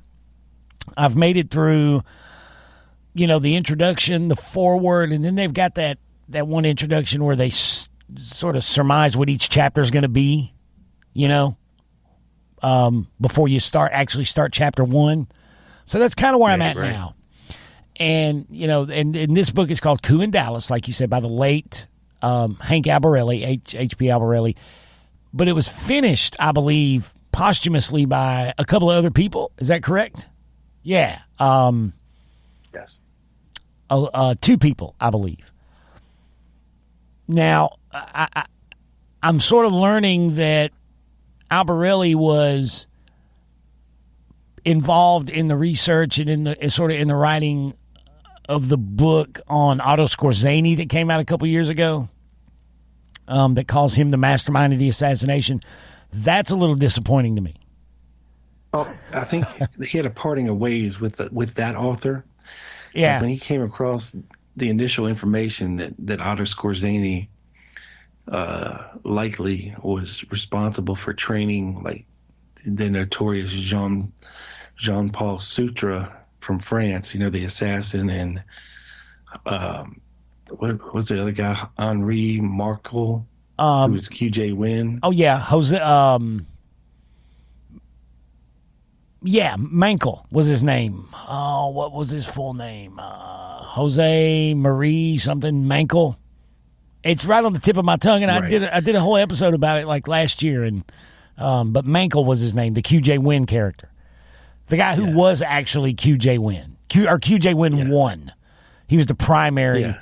It wasn't Skorzeny, but you're saying that he trained Mankel, Skorzeny. Yeah. Well, he trained Sutra. Okay. Now, the thing about it was that Sutra and Mankel they knew each other from the OAS, and they often traded pseudonyms. Like one would give their name as the other person to fuck with them, like like Mankel would say that he was Sutra. Oh, they Sutra would say swap that he was identities. Mankel. Yeah. Yeah, and they also share different false names as well, just to confuse people. Yeah. And it is legit that Sutra, or somebody saying that they were Sutra, boarded a plane out of Dallas on November the 22nd. Right. To Mexico. And you combine that with these stories about Albert Osborne or John Bowen running this assassin school in Mexico. Wasn't he allegedly like captured and expelled, like deported, like kicked out of the country once they found out he was in Fort Worth? Same guy, right? They got him out of the country. Yeah, the Corsican dude, the Corsican hitman. Yeah. Yeah. But who really was it? Was it QJ Win or was it really Sutra? Because something about the physical description didn't quite match up. Oh, really? Really. So, you got this weird web that ties, Sutra, Mankel, Skorzeny together, Davis and Ruby together, Lafitte and in New Orleans, and John Martin, and it's just in Mexico, and all this crazy shit, man. And it's just a weird, wild story, if true, Yeah, and that and that gets back to what we were talking off the air, and you were talking about this Jean-Pierre Lafitte guy. You texted me or you left me a voice message, I believe. Left me a voice message.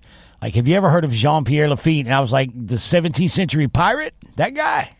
And you're like, no. So, and you were telling me about this, and it's pretty interesting. It's a date book. And it apparently belonged to this Jean-Pierre Lafitte, the guy that went by Jean Martin. I'm reading from the book now, a faux leather-bound red volume with a vintage Nazi coin taped to the inside front cover. Yeah. And his date book had these very cryptic entries in it. Yes. That seem to allude to people that we know and events that happened regarding the assassination. Here's an example. That on November 9th, there's an entry in this date book, allegedly, of this Jean-Pierre Lafitte guy, on the wings of murder, the pigeon way for unsuspecting Lee. No, Yeah. and then November Stool pigeon. Yeah. Yeah. Here's one. November 20th. Rifle into building. Yes/OK/DPD. Great. Like Dallas Police Department. November 22nd. Oh, Tippett. Why? Ask J.A. who is Tippett. And these are all, again, guys, from this, what is purported to be a date book, desktop date book by this character, Jean-Pierre Lafitte, who, as Rob said, was a CIA operative, like a heavy operative. But there's a little question about the provenance of this thing, I guess. Well, the question is, the provenance is there. I mean, Albarelli got it from his widow. But the question is, was it written contemporaneously or was it written after the fact? You know what I'm saying? Like, was it written on those days that it's actually written on? Is it like a like you're saying? Is it a diary reflections? Form? Yeah, or are these reflections after the fact of just musings of a curious person who has ominous ties? The problem with it is just as you said. Is it off? Did Lafitte actually write it? Was it written later? Was it written contemporaneously? We don't know. And I'm not. What's the word? Comforted by the way even people like I want to read a little bit from the publisher's statement, Skyhorse Publishing, that's in this book. Pending verification by forensic document specialists and handwriting experts, I have carefully reviewed. Or no, wait a minute, that's by Dick Russell. I'm at the wrong spot. They seem to be hedging their bets. Even Dick Russell, it's kind of like covering their ass. Yeah, covering their ass. Even Dick, I told you the other day that it reminded me of Kevin Nealon's Subliminal Man on Saturday Night Live back in the 90s. It's kind of like, this is the most amazing evidence we've ever seen. Holy crap, it confirms everything. If it's real. But I'm not saying it ain't. But wow, you need to read this. This date book's amazing. If he actually wrote it, if it's contemporaneous, I don't know, but it might be. Holy crap, Richard K. Snagel was right. It's sort of the vibe I'm getting from it, Right. And he does exactly. Yeah. And that's a little troubling. But I don't know. It's a little. This thing is being a little bit controversial here. This book. It's raising a little bit of some people are kind of upset about it. And here we go. Here's what the Tony Lyons, publisher of Skyhorse Publishing, says. We do not have a definitive position on the authorship of the Jean-Pierre Lafitte 1963 date book and make no representation or warranty as to the veracity of its entries. However, we feel that Hank was a serious and dedicated researcher with absolute faith in the legitimacy of the date books. So, I guess it's one of those things. But I'm going to continue reading this book, Rob, and I'm going to continue, checking it out. We'll get back. We'll get back together on this. What do you think later on down the road? Yeah, for sure. Yeah. And, I had a customer. I said customer. I don't know why I said that. I had a listener. I actually meant to tell you this.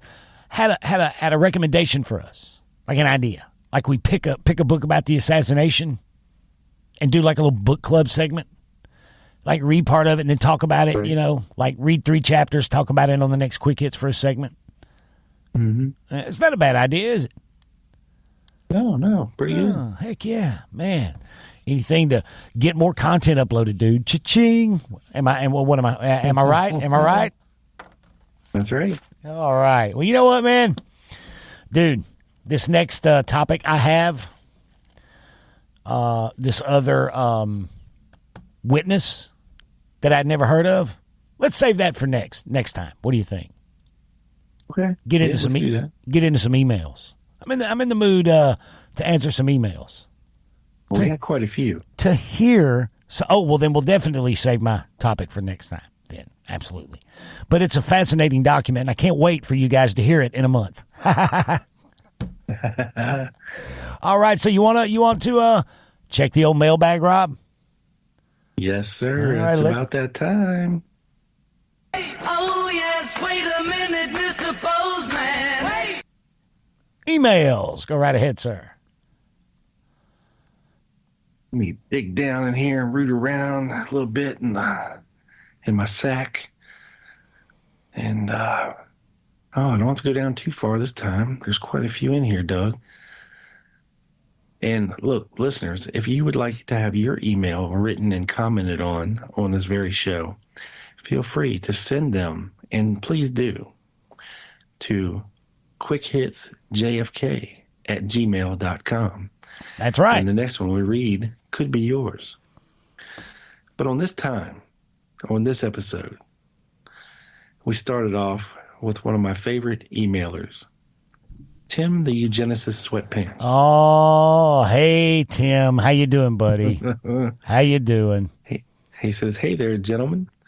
You might be aware of the scuttlebutt doing the rounds about me and my activities at the JFK conferences. It concerns my purported sexual conquest at these events. Well, I don't like to, quote, blow my own trumpet. I leave that to others, but I have to admit the rumors are true. I am, in fact, a sexual titan with more than a few notches on my belt. I think it's my tailoring that's the attraction, the smooth, silky nylon of my sweatpants, along with the elasticized waist, just seems to attract the ladies, like bees around a honeypot. And I can tell you from personal experience, there's nothing that works better as an aphrodisiac for the fairer sex than the gentle ripping sound as I open the Velcro on my sneakers before nonchalantly kicking them off. Schwack. It gets their motors running quicker than you can say moist. Try it on your good ladies. You'll thank me later. Oh, boy. Anywho, I've decided to finally reveal all in my new book. I can't say too much, but it will include the story of the young lone nutter lady who gave me a really hard time on the podium. We got into it so much they had to pull me off her.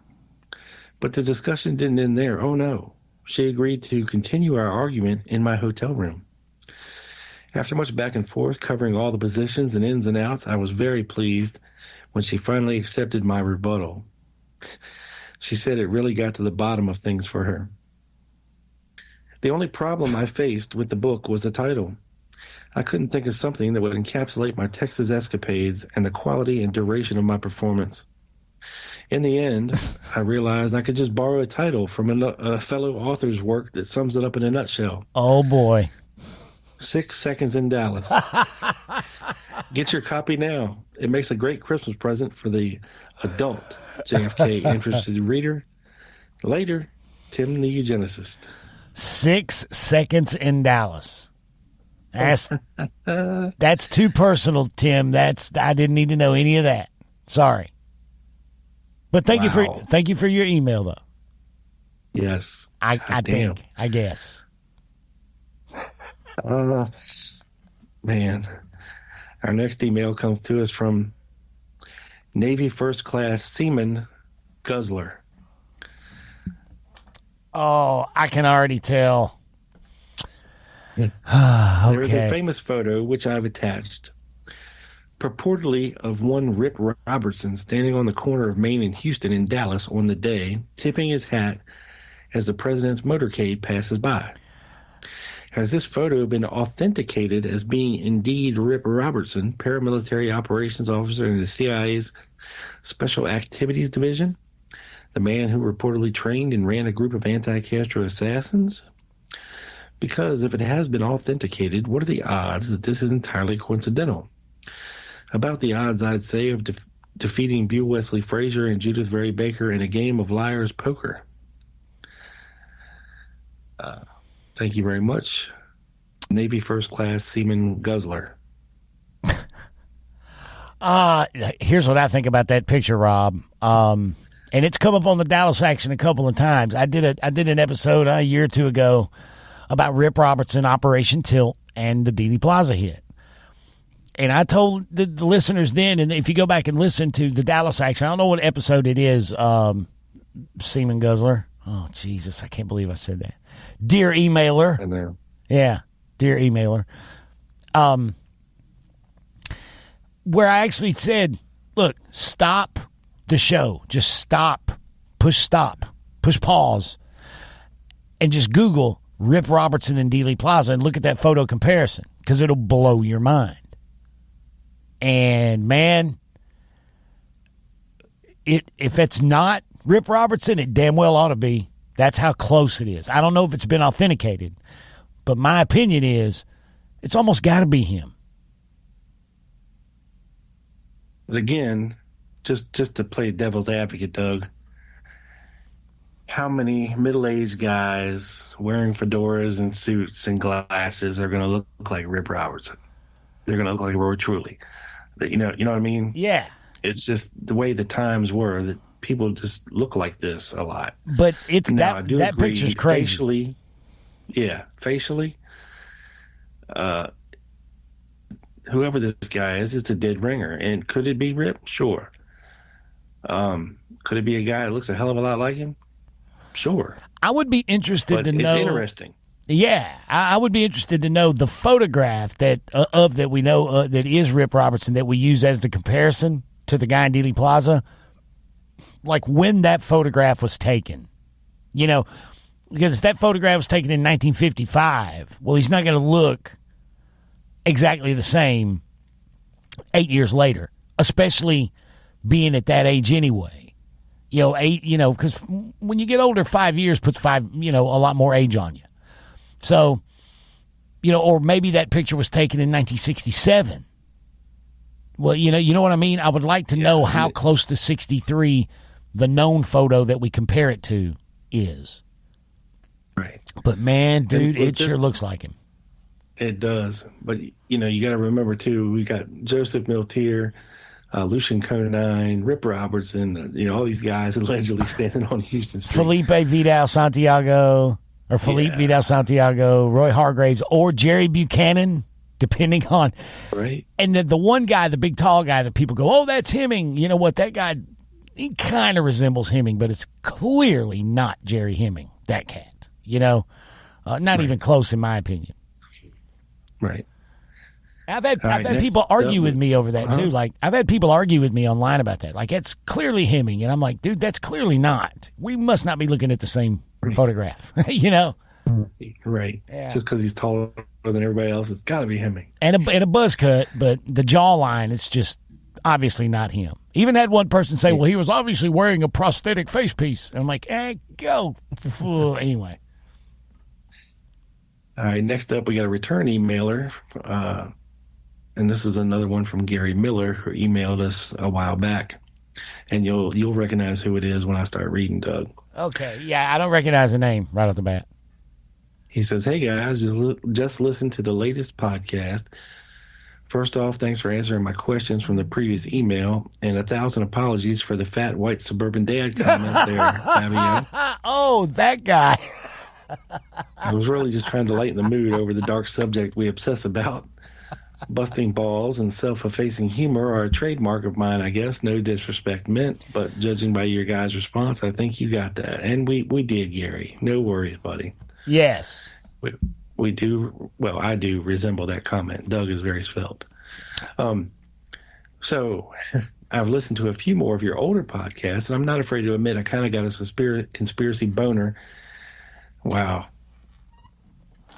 There's a lot of words that I'm saying that I never thought I would say. What did he say? He said he kind of got a conspiracy boner to hear you guys express some doubts about Fletcher Prouty. A conspiracy boner. That was creepy as hell. Wow. A conspiracy boner. Okay. In reading some of his stuff, it occurred to me that he may either be spreading misinformation intentionally, or he just exaggerates the truth about a few things, to the point it makes you wonder about his intentions. Either way, I'm just not quite sure what to make of him. Also, totally agree on the naivete of Gaten Fonzie that kept occurring to me while reading his book. In the most recent podcast, you guys were talking about Roger Craig. I was going to buy the book that's out there about him. I think it's called The Deputy Interviews. So before I buy any books, I always search debunking blank. Whatever it is I'm looking for to see what's out there. I only want to read the good stuff and not waste my time down the wrong rabbit holes. Hey, you know what? That's not a bad tactic. That is a good idea. You gotta weed out the BS a little bit there. Yeah. That's right. He says, so in trying to see what the JFK community thinks of Roger Craig, I found that Mary Farrell, who seems to be someone everybody trusts, thought old Roger was full of shit. Now, I gather you guys are fans of the Mary Farrell website and of the Roger Craig story, especially after seeing documentation of his comments the day of and after the assassination and corroborated by other eyewitnesses other than Craig. So what do you make of this? I would just like to add that when I first made my way over to the Mary Farrell site, the first thing I thought was, damn, they made this chick look just like Mrs. Doubtfire. It felt like maybe the big bad CIA or something like it ran the site, offering all kinds of excellent source material that will, however, only keep you swimming in circles. I have no clue if this is a correct gut feeling or am I completely off the deep end, but just a thought I had. Mary Farrell website is mentioned as legit by pretty much every single assassination researcher I've read, so I'm sure I'm being paranoid about her, but I've read it in a few places that Mary Farrell was being used by the deep state as a kind of limited hangout, or for lack of a better way to put it. Thanks again, guys. We'd love to hear your thoughts. Sincerely, Gary.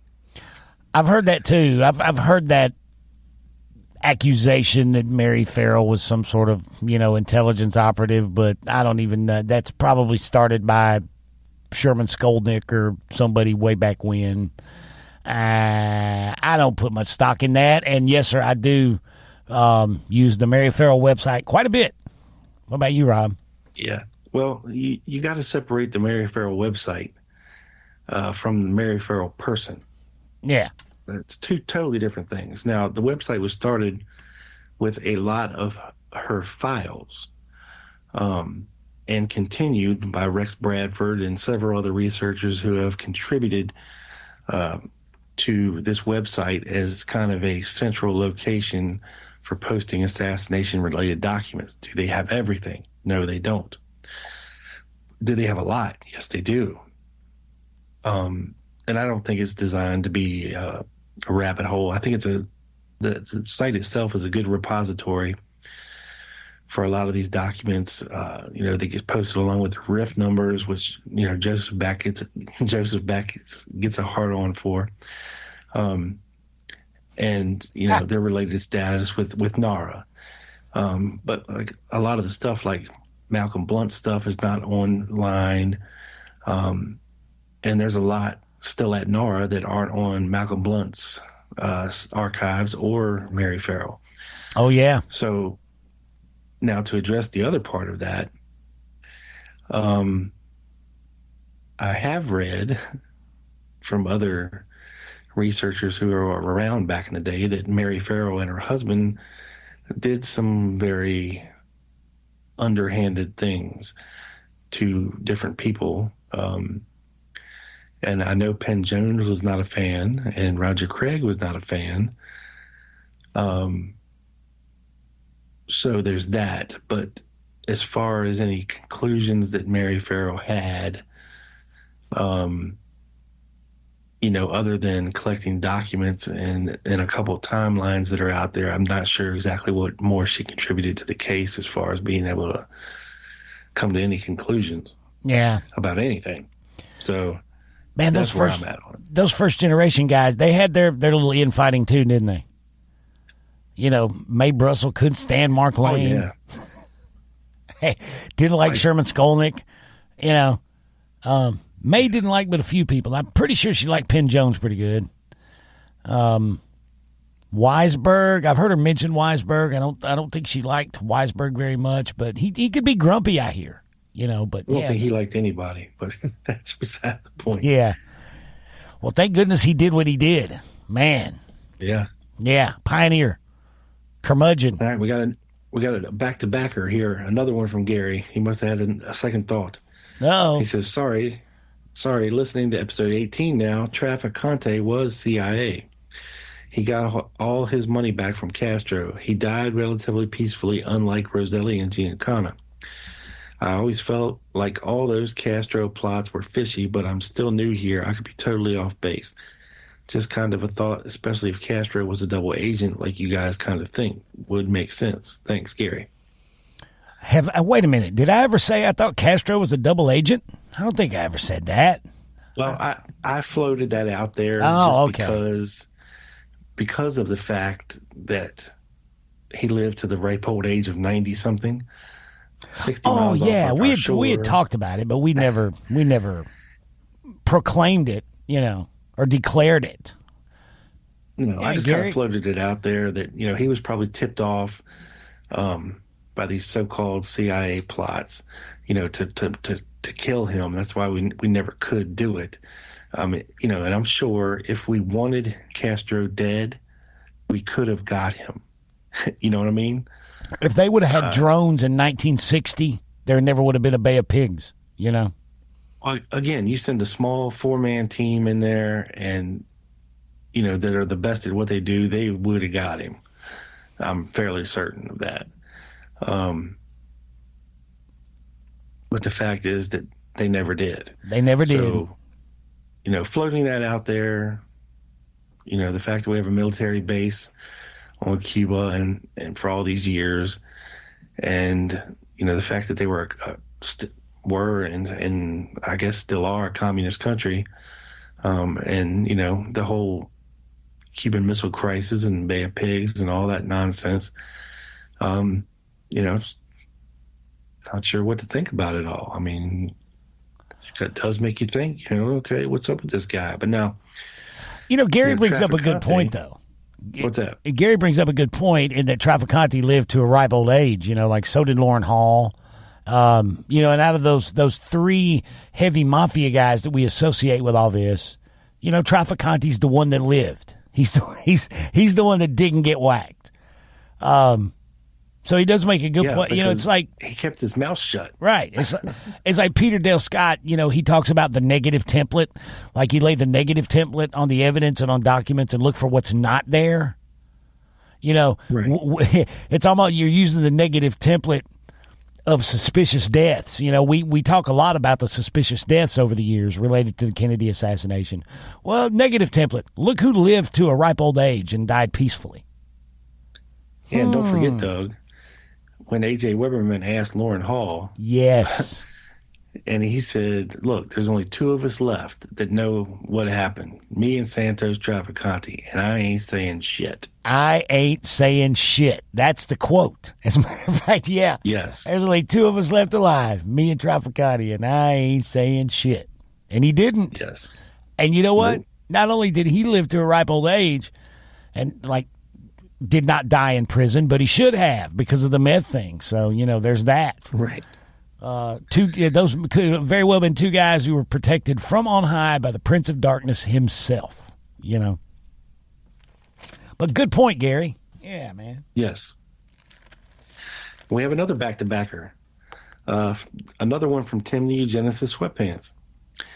Hey, homies, for your personal interest rather than the show, in case you haven't seen it, here's a link where you can watch that new JFK documentary by Oliver Stone and his brother Roger and Jim DiEugenio, whoever the hell that is.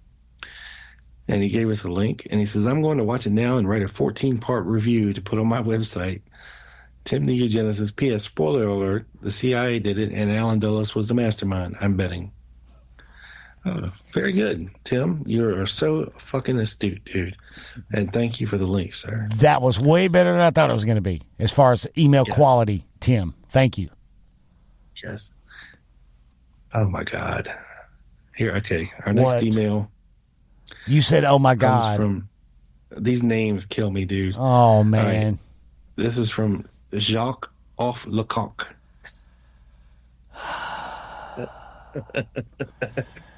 You know what, Rob? Yes. I expected it to be us, and it was. That's what. Okay, go ahead. Jacques says, "Bonjour, gentlemen. Thank you for your podcast. You are very big in France among my friends and me who are students of the Kennedy assassination. What do you think of the stories of a French connection to the events in Dallas, Texas?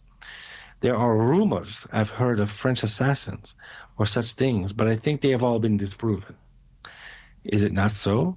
But I still hear them retold even now. Merci, Jacques off Lecoq, Paris, France." Well, Jacques, I believe we've covered this in this very podcast with talking about Mankell and Sutra and all of that jazz and QJ Wynn and Scorzani and all of this other stuff.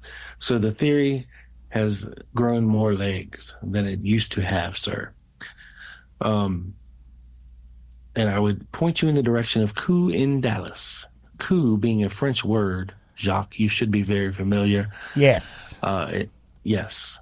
Please read the book and let us know what you think about the coup in Dallas. Yeah, the coup in Dallas. Next up, Doug. God damn. This is from QJ Scorzani. Excellent. Another beloved emailer to the show. Have a quick look at this, boys. It goes beyond the dumb shit category, far into the sphere of unhinged lunacy. You have to wonder who lets these people out in the morning. And he sends me a YouTube link that will take us to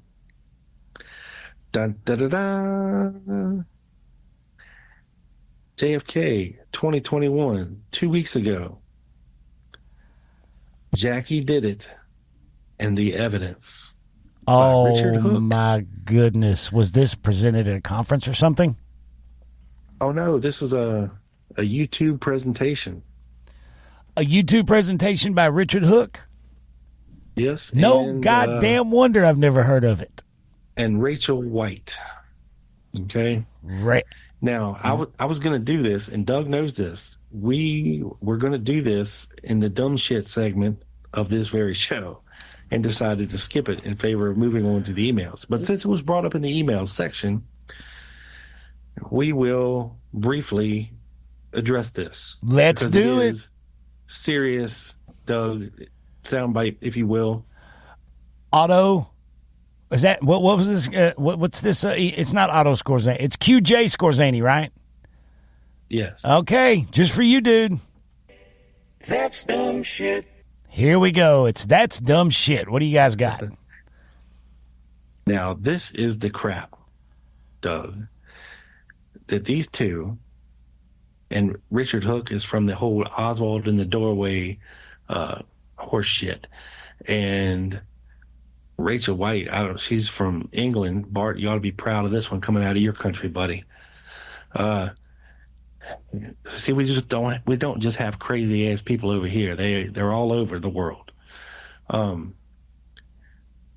Their theory is this: that Jackie Kennedy killed JFK, that she had a Derringer pistol up inside of a lamb chop puppet. Okay?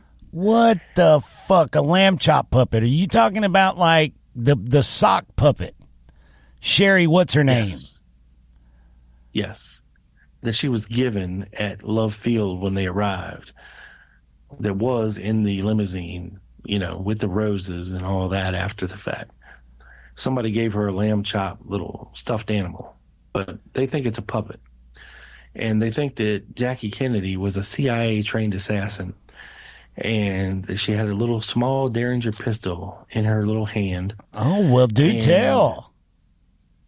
That when she bent over, after JFK had been hit initially, before the fatal headshot, when he kind of leaned over to his left and she kind of, holding his face, or her hands were coming up towards his face, that is when she shot the Derringer up through the bottom of his neck and exploded out the top of his head.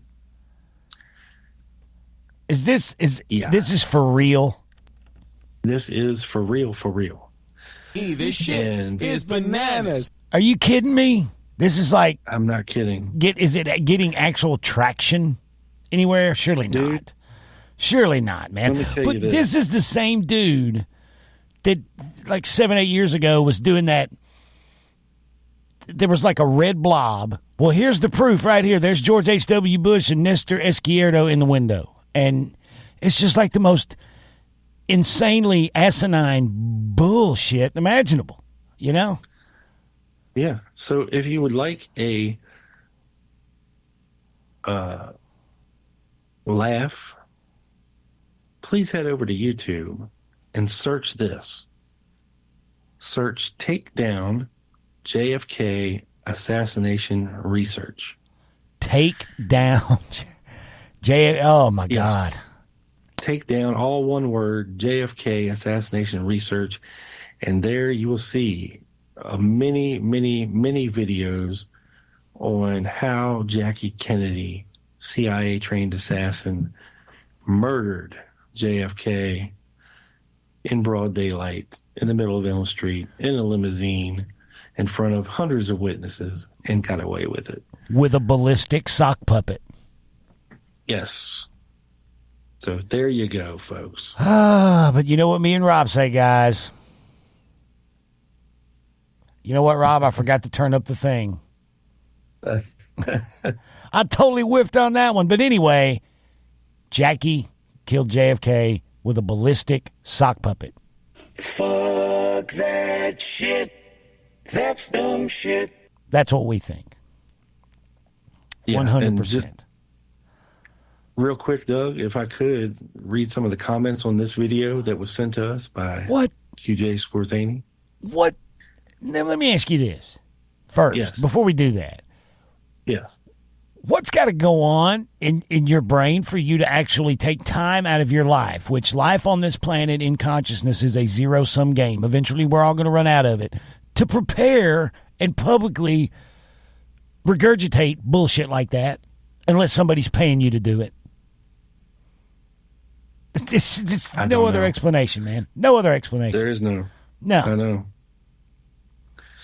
So a couple of the comments on here. Now, this video was posted about a month ago. There's a whopping 9 comments on here. Some of them I cannot see.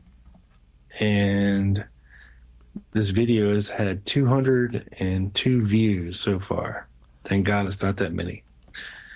But one says, thank you. It's all these same fucking... It's the same fucking crowd that are still in Dealey Plaza waiting on JFK Jr. to come back and anoint Trump. Same fucking bozos. Probably. Yes. The first comment, thank you. Life never forget. Thumbs up and 4 American flag emojis. Okay. The next one, and this guy comments on my shit sometimes. Some guy going by the moniker of C.S. Lewis. And he always comments in like some haiku poetry bullshit. And it's very nonsensical. This one says, no, period. AZ shot Kennedy. You missed like Oz missed. Funny thing about the magical trajectories, they actually lead back to Judy Garland and JFK's first meeting. Okay. Well, that's good to know. I'm going to make a note for that for later so I can apply it to my research moving forward. Another person commented, she was one haunting assassin, to which Rachel White replied, yes. Great reply. And then somebody else 2 weeks ago left a comment, still peddling your lies, I see. So, well, somebody's trying to sell some bullshit. Right. Moving on. Good God. Jesus. What is wrong with you people? God damn it. Right, Rob? I know. Yeah. I don't get it sometimes. Douchebaggery. Twaddle speak. All right. This next one's from Harry Barndollar. Harry Barndollar. They're getting better with the names, aren't they? I know. Hi, gents. I've been listening to your recent interesting comments about this so-called consensus view of CIA primacy. I agree, it's very unlikely. What annoys me about it, though, is this self-declared consensus part. Says who? The person that constantly pushes that theory? That's who. Yes. This is just another example of people making things up, which plagues this subject. Unless that person has performed some sort of poll or independent survey, he has no idea whether this is a consensus view or not. It's merely his view, and that some number of others with the consensus part added to make it seem a fact. As far as I'm aware, there are many different theories on this subject, ranging from aliens to Oswald alone. To draw an analogy, I have a view that with the extraordinary power of my gluteal muscles, I can crack walnuts between my ass cheeks. My dear wife believes it too. It's a consensus view, but I'm still having to use a nutcracker regardless. Regards, Harry Barndollar. Well, thanks, Mr. Barndollar. Yeah. S.T. Patrick, the publisher of the Garrison, the Journal of History and Deep Politics. He sent me an email. He said, "Hey, I like that phrase, the consensus view of CIA primacy." I have to tell people we didn't make that up. That's not our invention. I just sort of co-opted it. It was a line in Jim DiEugenio's review at Kennedy's and King of Dr. Jeffrey Caulfield's book on General Walker and the assassination. And Jim DiEugenio called that book a horrible jihad against those who believe in the consensus view of CIA primacy, which is the Alan Dulles all-inclusive umbrella monolithic thing. And I just kind of took that phrase and sort of turned it around. Or we did. Rob and I did. Otherwise known as people with a garage full of books still to sell on the subject. That are based on completely outdated information. Yes. Yeah. Moving on. Okay, I believe this guy's reached out to you and me now, Doug, about this topic here. We get an email from Reed Hendricks, no relation to Jimmy. Nope. Because he's white. Gents, why is there so little on Charles and Earl Campbell? I feel like a disgraced CIA leader who took the fall for the Bay of Pigs that just so happened to be brothers with the mayor of Dallas is something that should be more prominent. Reed. So. Whoa, I've heard about that. Reed. This is something that if you're very interested on the subject, I would point you in the direction of some fantastic JFK assassination related books written by the esteemed Professor Emeritus James Fetzer. You may find more information about those two in his rankings. Wait, what's going on? What's going on here? You're pointing people toward what's going on? Are you fucking with me, Rob? What's up? No, that's really the only quote-unquote researcher I know that have written about Charles and Earl Campbell in depth and believes that the mayor of Dallas had something to do with this whole thing. Well, that's also a Prouty thing. You know, he points out that General Charles Campbell of the CIA, his brother was the mayor of Dallas. And that's another thing that the Prouty thing, well, that's had to do with arranging the motorcade, you know, the Campbell brothers. And because he was the mayor of Dallas and because his brother was in the CIA, it's often, and I'm sure Fetzer does it too, it's often asserted that he too was CIA, which as far as I know, I've never seen any documentation on that. But, dude, go look at the resources Rob pointed you to, and I don't know why you can't Google more about it. I don't work at Google. I don't know what to tell you, bro. Yeah, or the fact that more has not been written about it could be due to the fact that there's nothing there but hot air. Reed follows up with his email saying, also, you should speak to a lawyer here in town named Joe Malley. His office is the historical building across from the Oswald boarding house and cornered to Spiral Diner. Ask him about the mysterious enforcer who showed up at his office. Trust me, It will blow your mind. Read. So, if anybody out there knows Joe Malley and his law office in Dallas at 1045 North Zang Boulevard, feel free to have Joe reach out to us at quickhitsjfk@gmail.com. And I'd love to hear your story about this mysterious enforcer. We would. Yeah. Yes. Would love to hear it. All right. Last one, Doug. All right. Here we go. This is from somebody just named C, the letter C. Okay? Could stand for a great many things, but it's just the letter C. C says, I've been listening to your podcast with great delight. I can't say I agree with everything you say, but you guys are passionate, yet self-deprecating, and probably occasionally self-defecating. We're all approaching that age when we can't always quite trust a fart. Am I gonna have to tell another listener to go fuck themselves? Is that what I'm gonna have to do? I mean, I got one that says I'm saying we're old enough to shit our pants, man. Like, what the hell? I got one episode telling me, well, you're obviously lazy, fat, bald, and old. And then now we got one going, you obviously shit your pants on a regular basis. Guys, this is no way to get on our good side. That me or Doug will ever shit our pants is if we are wearing saffron-colored blue jeans. And you can take that to the bank. Saffron man strikes again. Yeah. Yes. Yeah. And if you guys want to hear that story, I want you to look up something called BTFU Podcast. Look for Saffron Man. And that's all we're going to say about that. He says, okay, we're all approaching that age where we can't always trust a fart anymore. Any more than you guys could probably trust a Warren Commission report. You guys would probably be fun to hang out with. Oh, we would be, motherfucker. Over a convention weekend.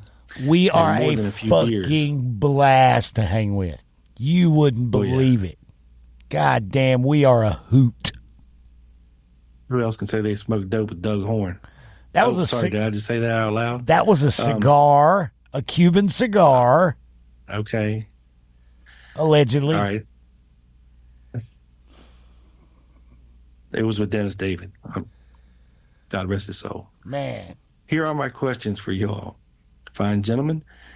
And I'm sorry if y'all have already been asked these questions in one form or another, but I'm too lazy to listen to all the podcasts. Well, you motherfucker, you should. Okay? Give us some listens, you cocksucker. So, too lazy to direct your attention toward a speaker. Yes. That's pretty fucking lazy. Listen to while you're driving. Listen to while you're doing laundry. Listen to while you're walking your dog. Listen to while you're taking a shit. Listen to while you're cleaning the house.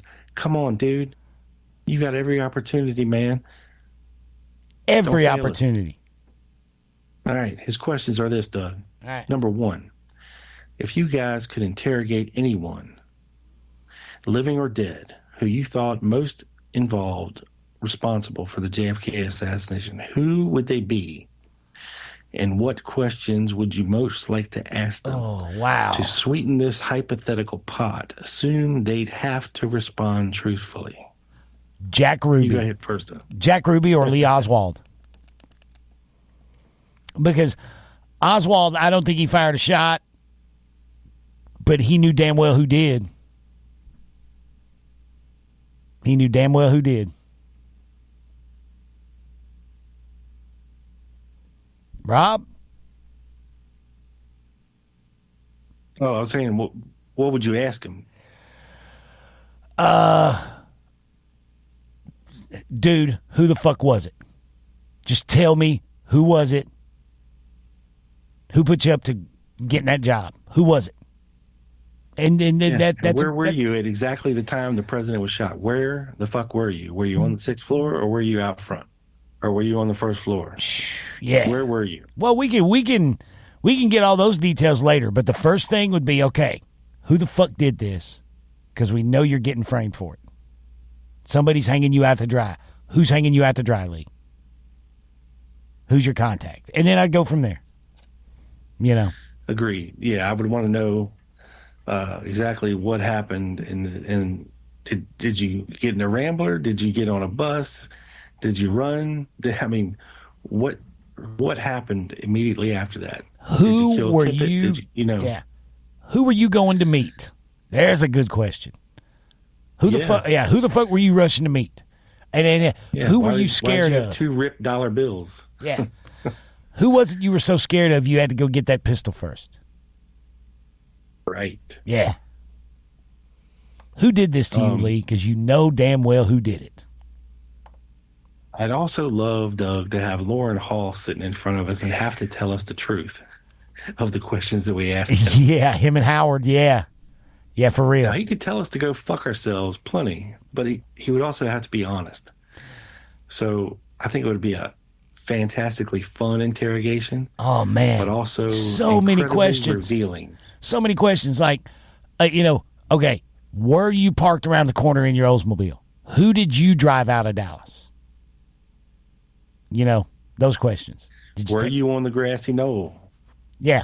Why did you give your son-in-law that rifle, that Carcano rifle? Why did you save that thing? Oh, yeah. Tons of questions, dude. Tons of questions. But again, we're living in hypothetical land that'll never happen, but it is fun to think about. Oh, you could ask Lauren Hall, for instance, was Bill Harvey, CIA's Bill Harvey, was he helping you and Rosselli and Eddie Bayo pull a fast one on CIA? Was he your rogue guy inside telling you how to get the help for the tilt raid? It's all kinds of questions. Oh, my God. I could ask Lauren Hall 1,000,000. Oh, yeah. And never repeat one. So many. And so many people that you would love to be able to put in that position and ask them things. With the truth serum. Yeah, with the truth serum thing, like Hemming, Right. Yeah. All right, number 2. I take it you guys have seen the Frontline documentary about Oswald. It's riveting and convinces me that he had more than the basic necessary skills and personality profile to pull this off. Your thoughts? I disagree. Well, here's the thing. I think he could have pulled it off, but I don't think he did. Well, yeah. Okay, yeah. That's let me take back my previous. That's a much better answer than mine, and much more indicative of how I feel about it too. I'm just like, nah, he couldn't have pulled this bullshit off, But yeah, I get what Rob said. Makes much more sense. I mean, the sun shines on a dog's ass every once in a while. You know what I mean? If all the stars were aligned and, could he have done it? Yeah, he could have. But the real question is, did he? Can we put him on that 6th floor at the time of the shots? And we cannot. We cannot. In fact, the evidence points away from there. So that's the issue. All that other shit aside, could he have done it? Oswald was no dummy. Okay. He was obviously, if you listen to his radio shows and on television, he knew his shit. He knew what he was talking about. He obviously researched things. He was a voracious reader according to his library records. He was no dummy. Okay. But I'm sure he could have been convinced to do things by certain people for certain reasons that were misleading him down the wrong roads to which he would never be able to recover from. Yeah. Yeah. And we'll just leave it at that since we're in hypothetical land here. Okay. All right. Number 3, Doug seems to have a pretty reject out of hand attitude when it comes to anything from the Warren Commission. Even though he's willing to give other research its day in court. Many of the people of interest you guys bring up seem to have been known to and looked into by the Warren Commission as well, so it seems to me there was at least some baseline level of due diligence done by the Commission. Why the vitriol, if it can be called that, vis-a-vis the Warren Commission? Does he think it's complete fabrication or just too sloppy? Is it more cover-up than sloppy? I know you'd probably say both, but which is it more of? It's more cover up than sloppy. It's sloppy because it was a cover up. It's not a diligent. It cannot, if it's a cover up, then by very definition, it cannot be a diligent investigation. Right, Rob? Correct. And, we know now from going back and looking at things that the Warren Commission used the FBI as its investigative arm. Okay? And we also know that there were members on the Warren Commission who probably shouldn't have been on it in the first place. There were people on it that really didn't give two shits about being on it. There was people on it that were there to protect certain interests. You had people that didn't give a shit about it on the commission, and you had people with everything to lose if the truth came out on it. So, you have gatekeepers there. Looking back, we know that the FBI purposefully changed testimony from eyewitnesses. Amen to that. If you don't believe that, sir, the next Dallas action is going to be a deep dive on Miss Julia Ann Mercer and the fabrications that her testimony ended up being entwined with. They were all FBI fabrications, right? Yeah. Also see Victoria Adams. The list goes on and on.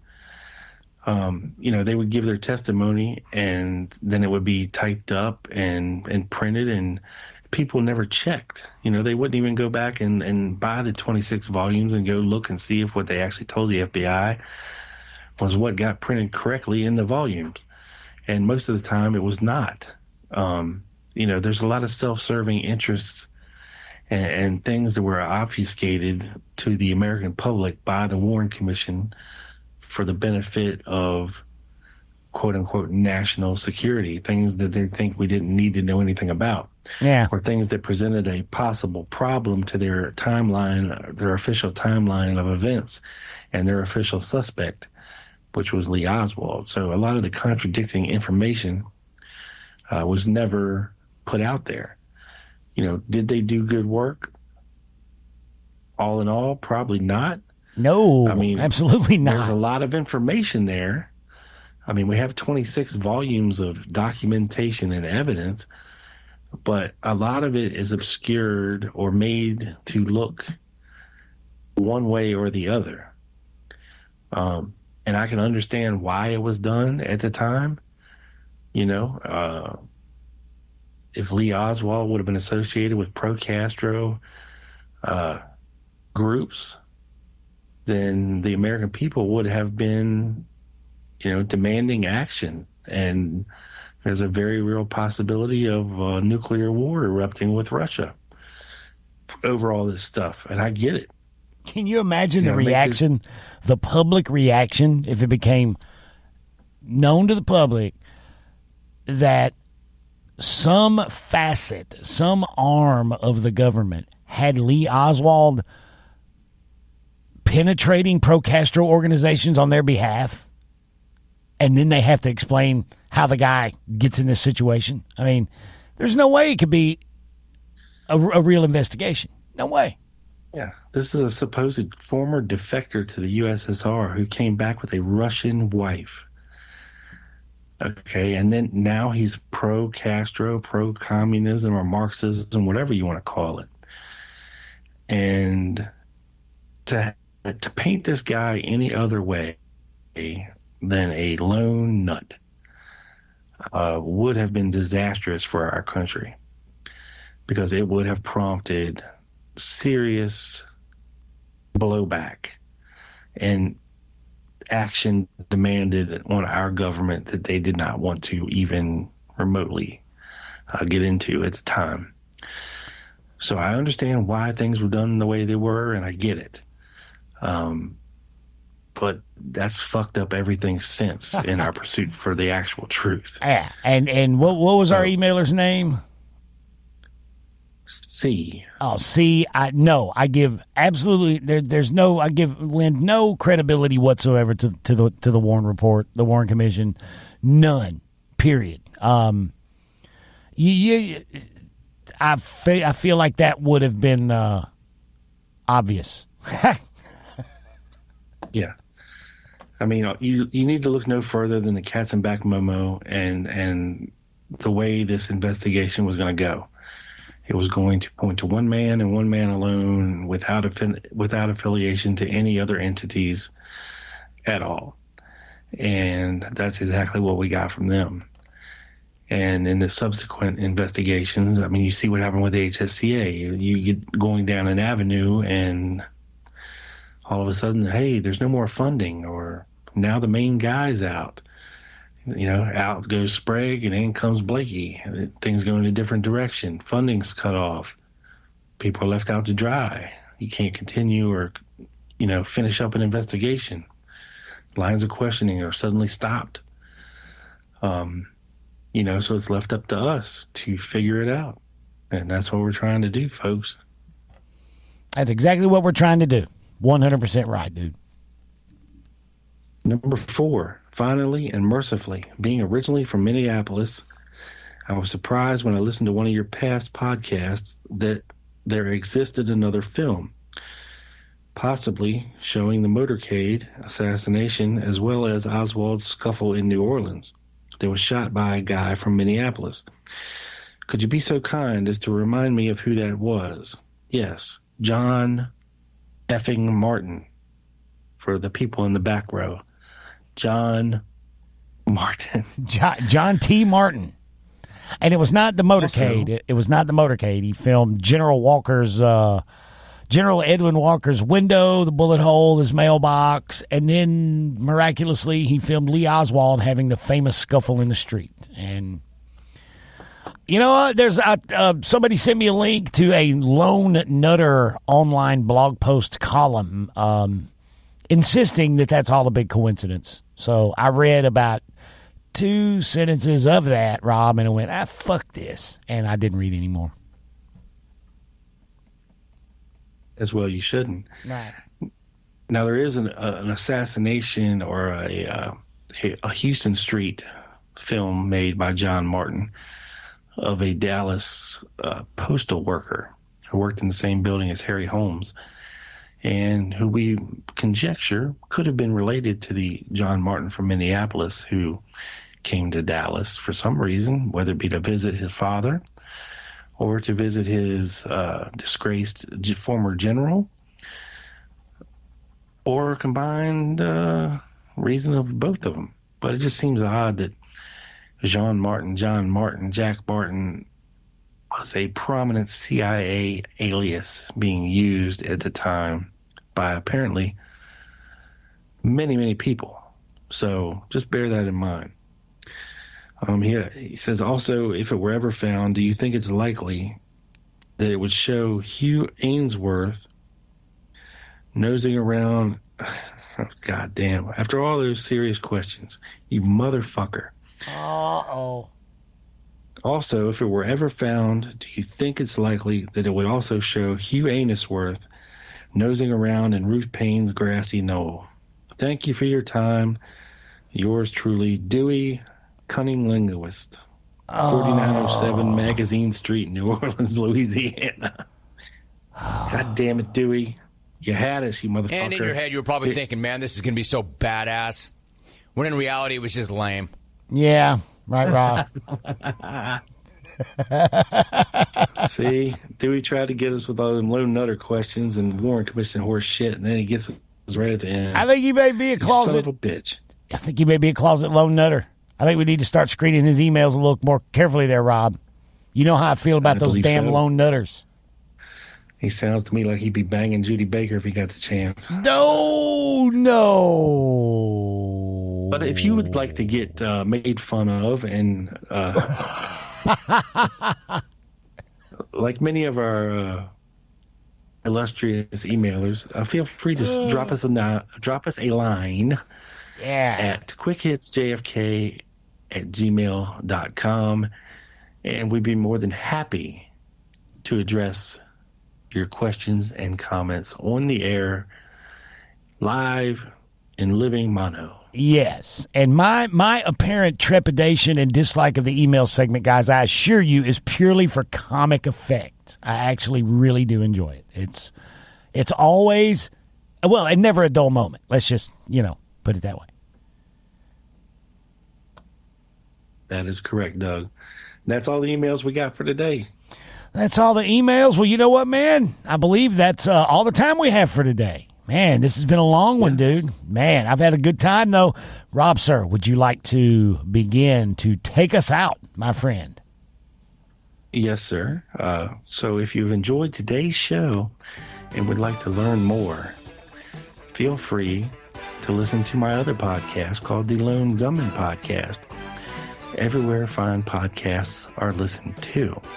You can also follow along Twitter at the Lone Gunman 7, and on Facebook just search for the Lone Gunman Podcast Facebook page, and ye shall find it. Douglas. Ye shall indeed. And of course, you can find my show, The Dallas Action, presented by Wall Street Window, anywhere you find quality podcasts. Up-to-date guys and current ongoing research, study and analysis of the people, places, things, events, and ideas relating to the assassination of President John F. Kennedy. And like this show, another quality another quality podcast from Drop D Podcast Productions in the heart of Music Row, Music City, USA. So, for Rob Clark, this is Doug Campbell saying tune in again next time when, upon being asked by an irate listener why his audio is only panned left in this episode, we'll hear Rob reply. Well, when you're trying to fucking use a machine with no fucking instructions, things get fucked up from time to time. Yeah. God damn it. You tell him, Rob. You tell him. That's the fucking truth. God damn. All right. We are out. Peace.